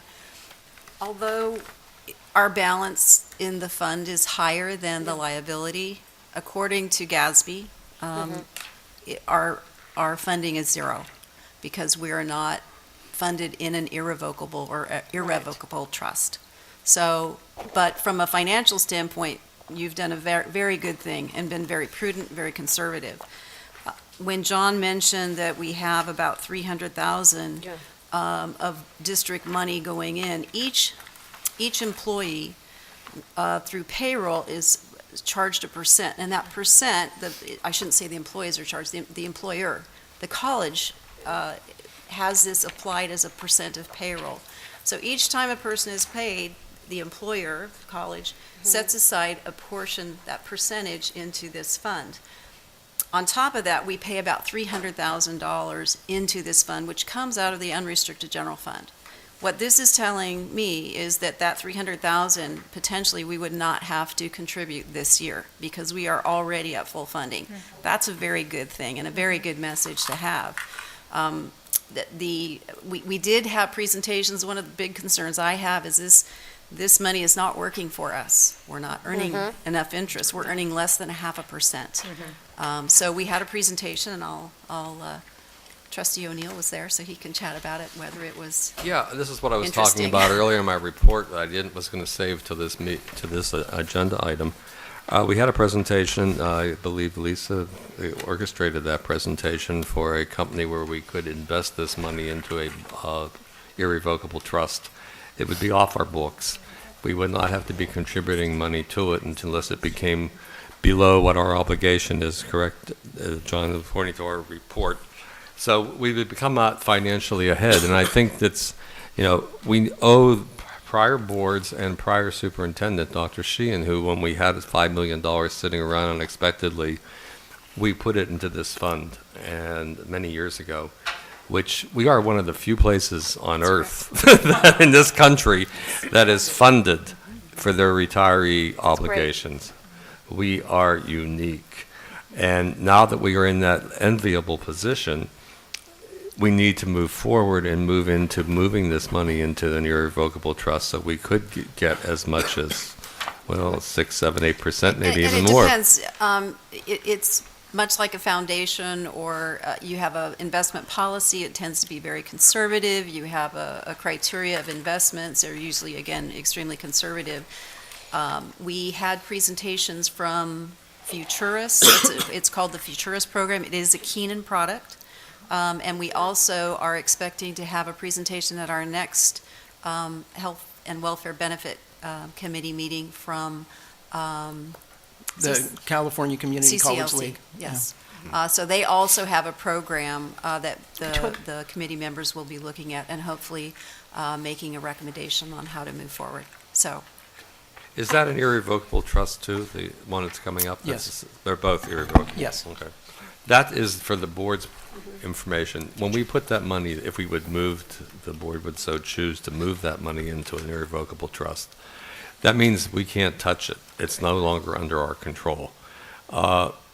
Basically, it's not now anyway. We did authorize in the past to borrow from it if we needed to, but fortunately, I think fiscally we have been conservative, and even in the tough times, I don't think we need to depend on that money like we had to at one point in time, and it'd be best to probably get it out of our realm and off the books as a liability, I would assume. Wouldn't it be good to get that out of there? Yeah, and so this is how I look at it. $800,000 is going into this fund, either via cost of payroll or a contribution. That money, if this money, right now we're fully funded, the interest earned, if we were investing at 5%, would be well more than we need to fund anything there. So this would actually be money that would be back into relief from expenditures back for decision-making. And that, $800,000 goes a long way when it comes to benefits and salary increases and supplies and things for students. Lisa, I have a question. How do, or maybe Ken, how do other community colleges, how do they handle that? I just kind of want to know. And the 3 vendors, you said there's 2 vendors that we're aware of.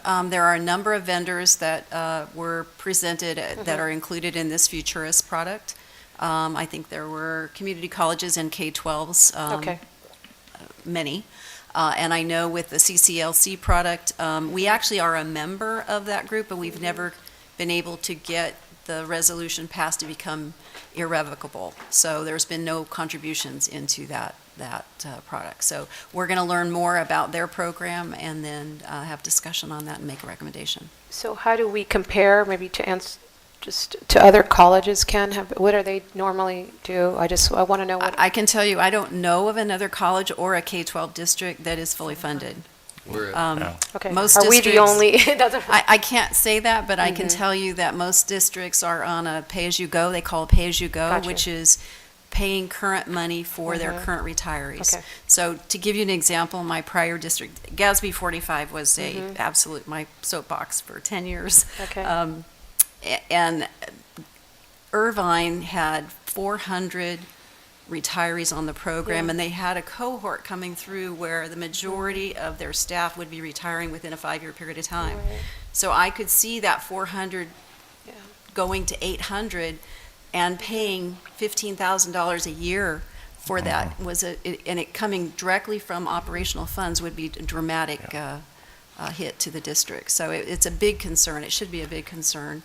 It's nice if your employees are spread out, and so you have 5 people retiring, turning 65, falling off, and then, but that doesn't always happen. Some of our larger districts have hundreds of millions of dollars of unfunded liability. Yes.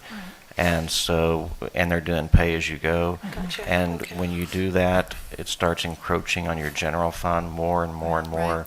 And at some point, Well, you've seen the city of San Bernardino filed bankruptcy because of this very issue. The city of Vallejo filed bankruptcy because of this very issue.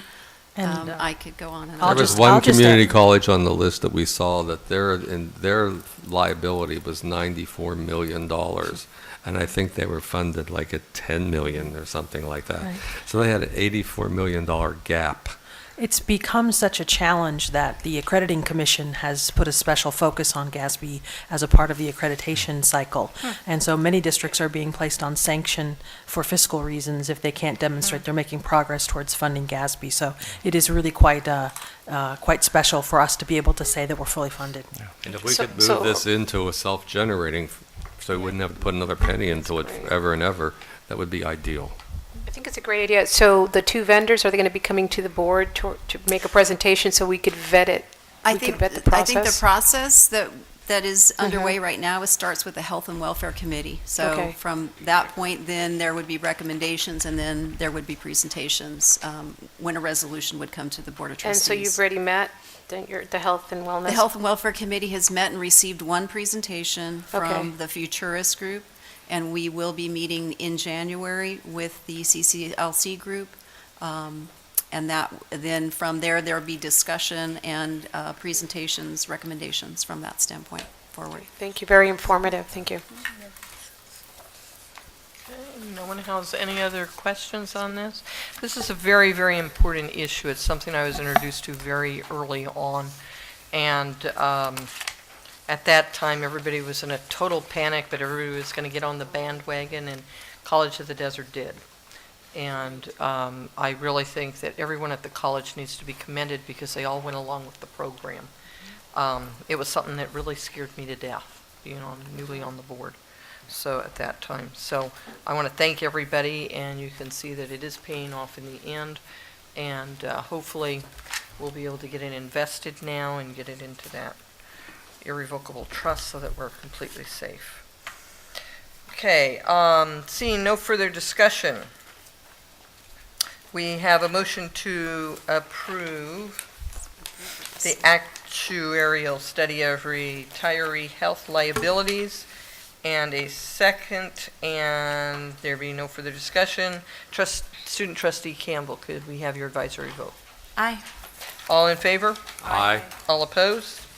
Seeing no opposition, the motion has carried. And that we will move on to student success, student learning, approval of the 2014-15 College of the Desert catalog addendum. Do I have a motion to approve the 2014-15 College of the Desert catalog addendum as presented? So move. It's been Second. moved and seconded to approve the 2014-15 College of the Desert catalog addendum. Any discussion? Going once, going twice. Student Trustee Campbell. Aye. All in favor? Aye. Aye. All opposed? See no opposition, the motion has carried. And that brings us down to our study session. Yay. The annual review of the 2014 scorecard by Dr. Daniel Martinez, Director of Institutional Research.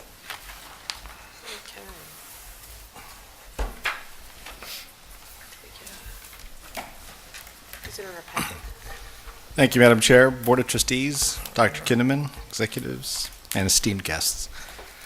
I'm here to discuss the Student Success Scorecard for College of the Desert. And for us to discuss and to adopt, which means to accept or to engage the conversation as necessary. The scorecard, as per Education Code, says that we will have this discussion. They want us to specifically mention the scorecard that we will be discussing, which is the 2014 scorecard. I will be talking about all the metrics. We have 5 metrics in the scorecard that we will be discussing. And the minutes will reflect any questions or comments from the board or from the public. Those minutes will be submitted to the State Chancellor's Office as proof that we've had this discussion. We'll start off with a presentation of the current scorecard. So I hope you enjoy.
Looks like you honed.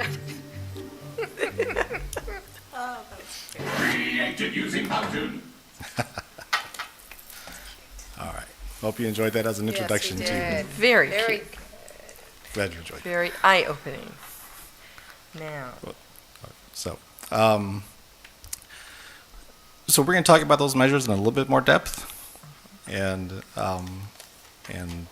so here we go. So the data sources used for the scorecard. start off with our own data, our MIS data. Well, it's so important that our MIS data are correct and submitted in a timely manner, which they are. It also uses system-wide data. The scorecard that's developed by the State Chancellor's Office utilizes data system-wide. So there are some measures, some that we cannot recreate locally because we don't have data from other colleges, for instance. They also use data that they alone get, such as transfer data specific to the UCs and the Cal State. They have agreements with those two systems. The outcomes are based on cohorts. All of the 5 measures, they're based on cohorts. Each of the cohorts, they're defined differently, but they are followed for 6 years. The remediation, completion, etc. So that means that the current scorecard that we are discussing today looks at a looks at a cohort that started in the 2007-2008 academic year.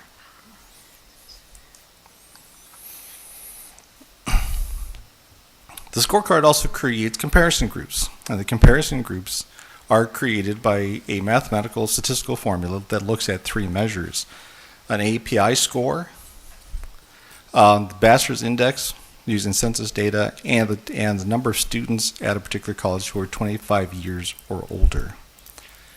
Based on that criteria, College of the Desert is put together with these other colleges, which are there. And it's one of the larger groups of comparison colleges. I think there are 6 groupings that the Chancellor's Office creates, and we are in one of the largest ones. Yes. The scorecard covers 2 basic things and then 5 measures, as I mentioned. 3 of those measures are what we call momentum points. What for students who complete certain things, what factors do they actually complete that are correlated with completing or transferring? So on one side is remedial completion or progression, persistence, completing 30 units within the 6 years. And in terms of the completion outcomes, we have degree and transfer outcomes and career and technical education outcomes. Let me discuss those just a bit. The degree and transfer, the degree means a student received a degree, received a certificate, became transfer ready, which is a completion of 60 units or more, plus a GPA of 2.0 or higher, and or actually transferred. So if a student achieves any of those 4, then they have done that. Career Tech is a little bit different in the sense that they for the degree and transfer outcome, they start with a cohort of new students. The CT one is a little bit different. They look at students who, from the first time that they took a CTE course, if they completed 8 units within 3 years, and of that group, how many of them degree, certificate, transfer, or transfer ready? So it's a little bit different. I wanted to show you where this information can be found on our website. This is our homepage. Go to About COD. On the side here is the scorecard. And it describes a little bit of the background, and you can click on this, and it takes you to the State Chancellor's Office scorecard here, which we will take a look with just a little bit more depth in this presentation. Okay. The most current college profile on the scorecard is for the 2012-2013 academic year. I know the print is really small, so we try to look at what trends are there to give you some attention there. There are more females than males, which is similar to the state average. 3 out of every 5 students are 24 years old or younger. So we do have a very young population, but it's similar to the state average. On the other hand, 2 of every 3 COD students are Hispanic, which is much higher than the state average, 66% compared to 38%. COD's average class size is slightly higher than the statewide size, which is 28. The statewide is 28. We're at 30. But the percent of full-time faculty for COD is a bit lower than the statewide average of 57%. Okay. This metric looks at the number of students who take the first basic skills course and within 6 years take a college level course in the same discipline. So just to be clear about that, for ESL students, if they are successful, they're taking a college level ESL course, not just any college level course. And we show you 3 years worth of data for each of the disciplines, English, math, and ESL. ESL is the only discipline that has decreased for the last 2 years. But we've also compared our data to our comparison colleges, which are the yellow bars, and to the statewide average, which are the blue bars. And ESL is the only discipline where COD is higher than either the comparison colleges or the statewide average. This is what the page looks like, if you remember that. And it gives you a lot of information, so we're going to break it down just a little bit for you, some of the things that we found to be particularly interesting. For this remedial progression, females perform at a higher percent than males in all 3 disciplines. Students that are under 20 are most likely to complete college level English and math, where just the next group of students are more likely to complete ESL. So basically our younger students are doing this in higher numbers than our older students. Pardon me. We found that Asians are most likely to complete the college level course of the basic skill discipline into which they enrolled at a higher rate compared to other ethnic groups.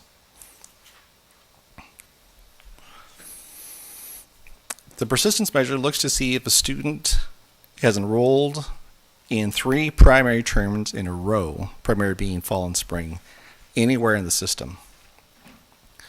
And you can see that COD students persist at a pretty high rate.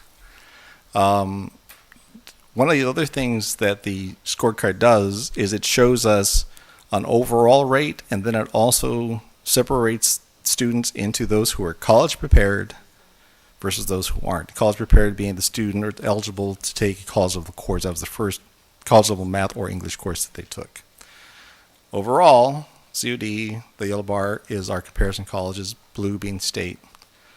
When it comes to college prepared, the numbers go up a bit for all groups. But they stay pretty high even for the unprepared group for this particular measure.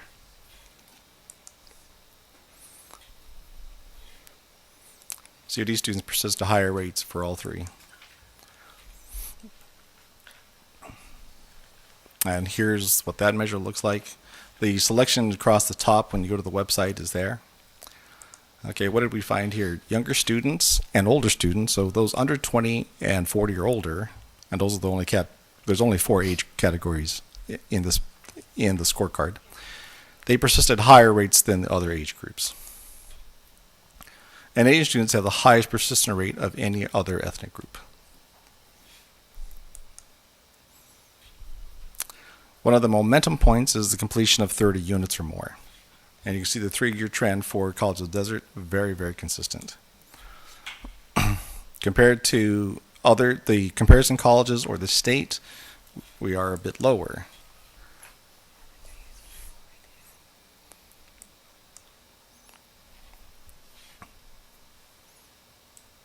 This next measure, let's see what else did we find here.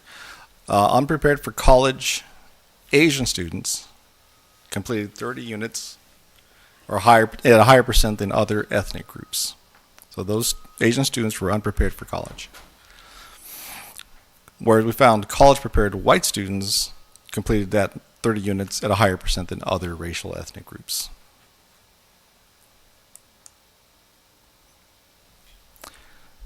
This is completion, as we said, it's the degree completion, certificate completion, transfer ready, or actual transfer. You can see the numbers there. When we compare ourselves to our comparison colleges or to the state, COD students completed lower rates compared to those other 2 groups. But one of the things we want to point out, and this will come up in a subsequent slide, as we expect students who are college ready have a much higher completion rate than those students who are not. This group, that group. So Filipino students have a higher percentage of completion for all three categories: college prepared, unprepared, and overall. Hispanic and white students have similar completion rates. And as I mentioned, college prepared students have over 25% higher completion rate compared to those students who are unprepared for college. The CTE completion, as I mentioned, are those students who take a certain number of units within the CTE sequence. We don't have 3 years worth of data to show you on this, but we do have the comparison in the statewide college to show you on this.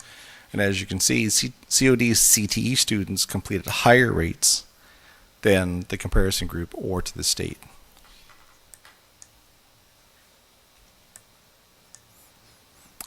Women complete their CTE pathway at higher percentages than their male counterparts. The under 20 population also at a higher rate than the older student population. And finally, Filipino and Asian students complete their CTE pathways at a higher rate. But we do want to point out that the Pacific Islander cohort has less than 10. It indicates, even though it has 100% completion here, the asterisk says there's less than 10 students in there. So that should be interpreted with caution.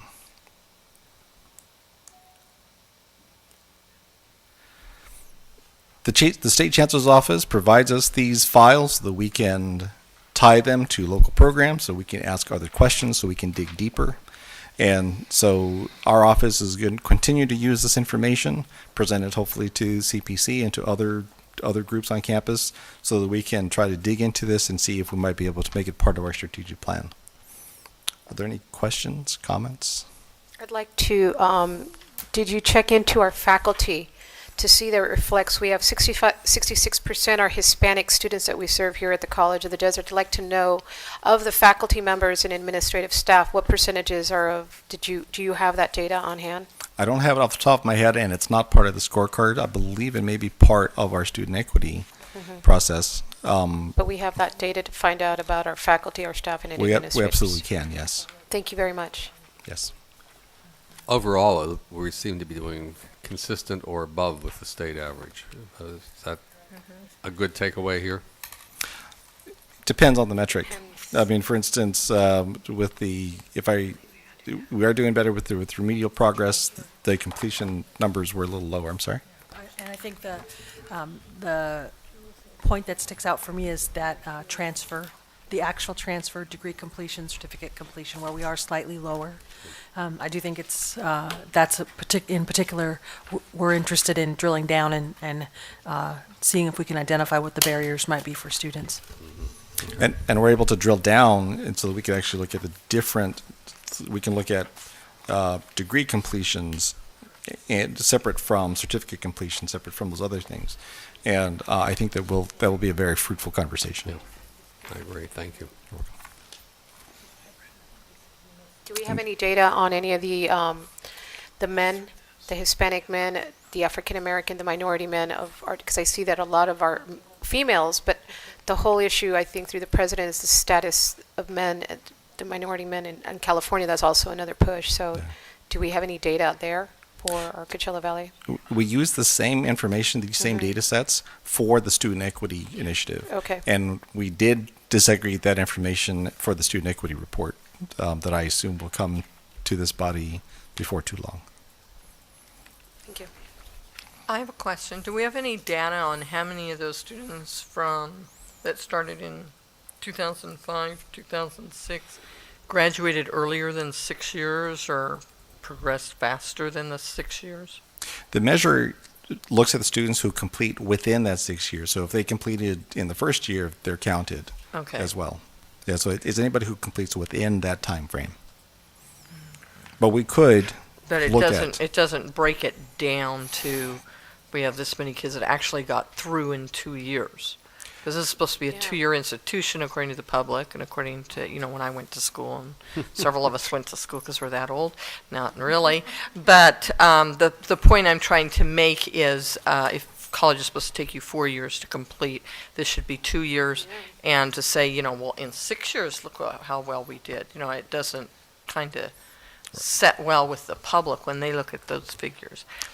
So I was wondering if there's any way to get data that would show what was how many were able to complete here, because I know that's a concern of my constituency. To be able to complete their 2 years in 2 years, so they can move on. The short answer is we absolutely can do that.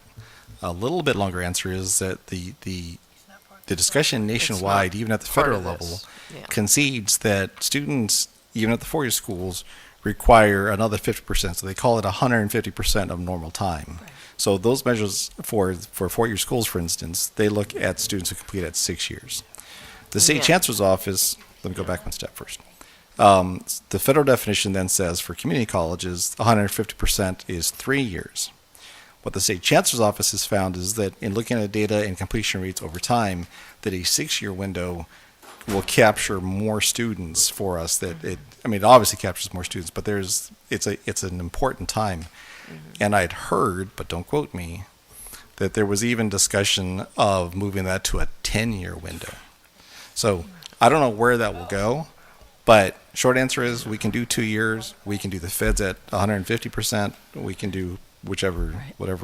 And just to add to that, I think the reality of student time to completion has an economic context. Mm-hmm. For example, when I was in community colleges, I was in 15 units every quarter, never had an issue.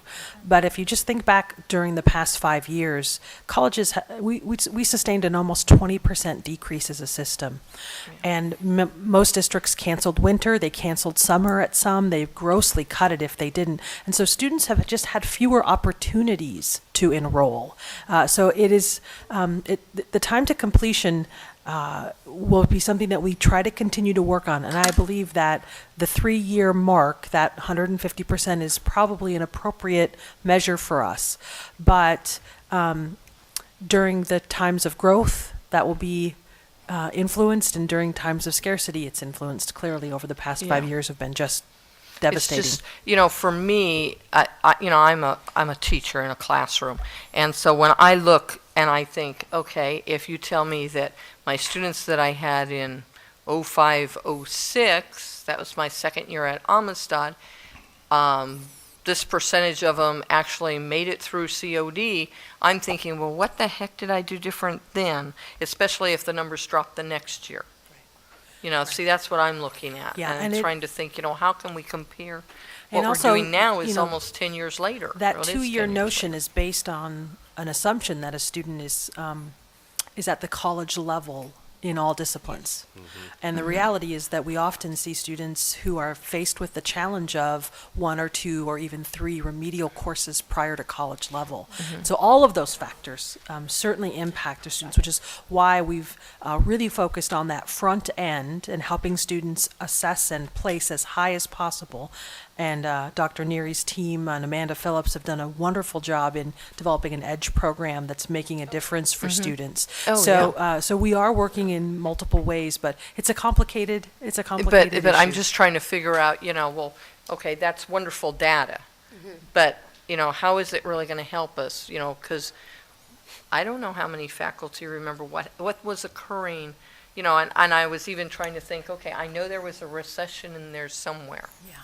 Okay, and times were tough, and we even had to cut back on classes.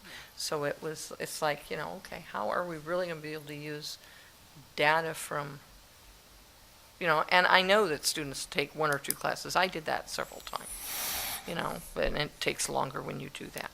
But then we have other students that want to go right through and do go right through. They get all their stuff in 1 year or a year and a half. So it's kind of like, it's nice to have the data, but I don't know how helpful it will be. I don't view this as planning data as much as summary data. Summary data. But then how are you going to make your numbers go up? That's my question. You have to look at the long-term impact and study what we've done over the long haul. A recession did happen in 2008, and we're just coming out of it, which is the window we're talking about here. So as we look in the future years, we can see, okay, how much of an impact did that recession have on us?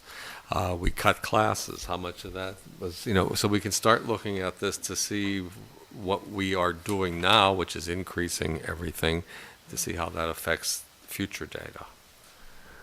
I'm not sure this helps us plan as much. I'm just wondering if we have any data based off of like student workers and their success rate.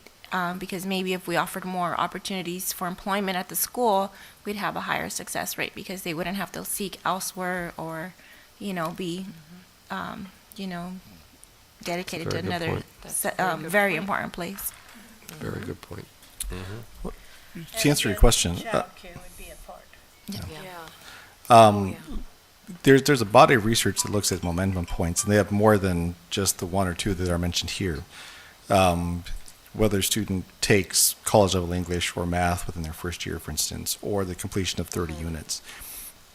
My recommendation, and we were kind of working in that direction, if we know that that's a momentum point, we can establish that in fact students who get to that point are more likely to be successful. We can then look at the factors that feed into those, what helps us predict which students will complete 30 units or more, or who will complete college level English or math in their first year. So then it comes back to, for instance, with placement. If we know that students who complete college level English or math in their first year leads to a higher success rate, and all the research says that, then what can we do then to get students, when they first come here, to that level? And those then become measurable, attainable things that we can do right now that hopefully within 6 years, or, and we could always look at shorter time frames. But those kinds of things will let us do something now that should have an impact in the future. I'd be interested in knowing, with this discussion we're having about coming to college prepared, I'd be interested to know, which we can't know now, but we can continue to watch, how dual enrollment students do. Because those students have had a different opportunity. Some of our students, I believe, and this is anecdotal, but I can see it in my community, some students don't really do their best in high school. Now, some of us didn't do our best in high school because we found more interesting things to do. And some of us didn't do our best in high school because we couldn't see any reason to do anything more. And sometimes it's a combination of those. I think a lot of our students don't really strive to achieve, and it begins very young. But maybe those chances to have a dual enrollment so that we know what's being offered and they know that they're succeeding, that's such an important thing. I'd be really interested in knowing how those students do in college, and all we can know is in our college. That, to me, that is a key piece. And I'm not just saying dual enrollment, but I'm thinking dual enrollment with being different than concurrent, because you've already got a level of expectation for concurrent enrolled students. Dual enrollment, not so much. Dual enrollment to me is a more open thing, not just a student that is a top achiever, but a student that's a top motivator that wants to get there. So I think that would be another interesting key, not something the Chancellor's Office wants in our report card, but I think it's important that we use this information that we're required to collect to help us the best we can with our students. Mm-hmm. Very interesting. It's always very, very fascinating information. Anybody else have anything else they'd like to ask, say? I'd like to go back to our our English as a second language data. I've always felt that we do quite a good job with our program. And to me, I read that as conflicting information, that we did better, but other ways we didn't do better. I think we should look at that data too and see what it really means. And I'm not the researcher, I can't tell you how to dig into that. But I think we should see if there's something, because many of our students could use more English. And I've always laughed because they rated Carly as an English language learner when she was in elementary school. And she kept saying, what does this mean? And I kept saying, it means you're learning English, so am I, and you just move on, right? But I I think that a lot of our students have, maybe they're English language learners because their level of education in the home they grew up in wasn't as high, so their exposure to vocabulary wasn't as robust, or whatever reason. But we can help more students looking into groups like that than some other approaches we have. So just a thought. I agree with you, Trustee Broughton. As a former COD ESL instructor here, I think we did a fabulous job. Most of our students are first generations to go to college, and I think we can't compare ourselves to other community colleges that are urban services versus rural centers that we are. So the ESL component, I think we really do an outstanding job throughout the whole Coachella Valley. So I agree with her. We should kind of look at our ESL. Thank you. It's a great presentation. Thank you. Anything else? Anyone has any other questions? All right, thank you very much. Appreciate it. Thank you. Very interesting. Can we get copies of? Yes, thank you. Or at least get an access to your wonderful little POW tune and the other data? That was pretty special. I did want to recognize one of my analysts here, Tessa Roll, who helped put that together and helped with this. She did a great job, especially with that video. Thank you. And we'll Thank obviously you. make those copies available. Okay, get them and to the you. last one as well. Yeah. Okay. If there's nothing else, there's one correction I need to make. Evidently, when I read this report out from our closed session, if I may go back, it was the Executive Director of Education Technology position.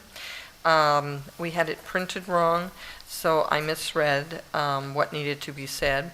It should have been in closed session. A motion was made by Trustee Broughton, seconded by Trustee Wilson, to authorize President Kinnaman to extend an offer to Ms. Sherry Willis as Executive Director of Education Technology effective January 12th, 2015 through June 30th, 2011. And the motion carried with 5 members voting in. I think it's 2011. Oh. But whatever.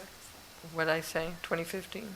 Yeah, Through June 30th, 2017. There we Oh, go. I'm sorry. We made it. Okay. The motion carried with 5 members voting in favor and no members voting opposed, and the motion carried 5-0. And again, I want to thank Dr. Daniel Martinez, our Director of Instructional Research, for that wonderful presentation. We have nothing to go back to closed session to. Seeing no more business on our agenda, I'd like to wish everyone a very, very happy holidays, and without any objections, we will adjourn the meeting. At 5 minutes after 4. And this meeting with no objections is adjourned at what time? 5 minutes after 4. 5 minutes after 4.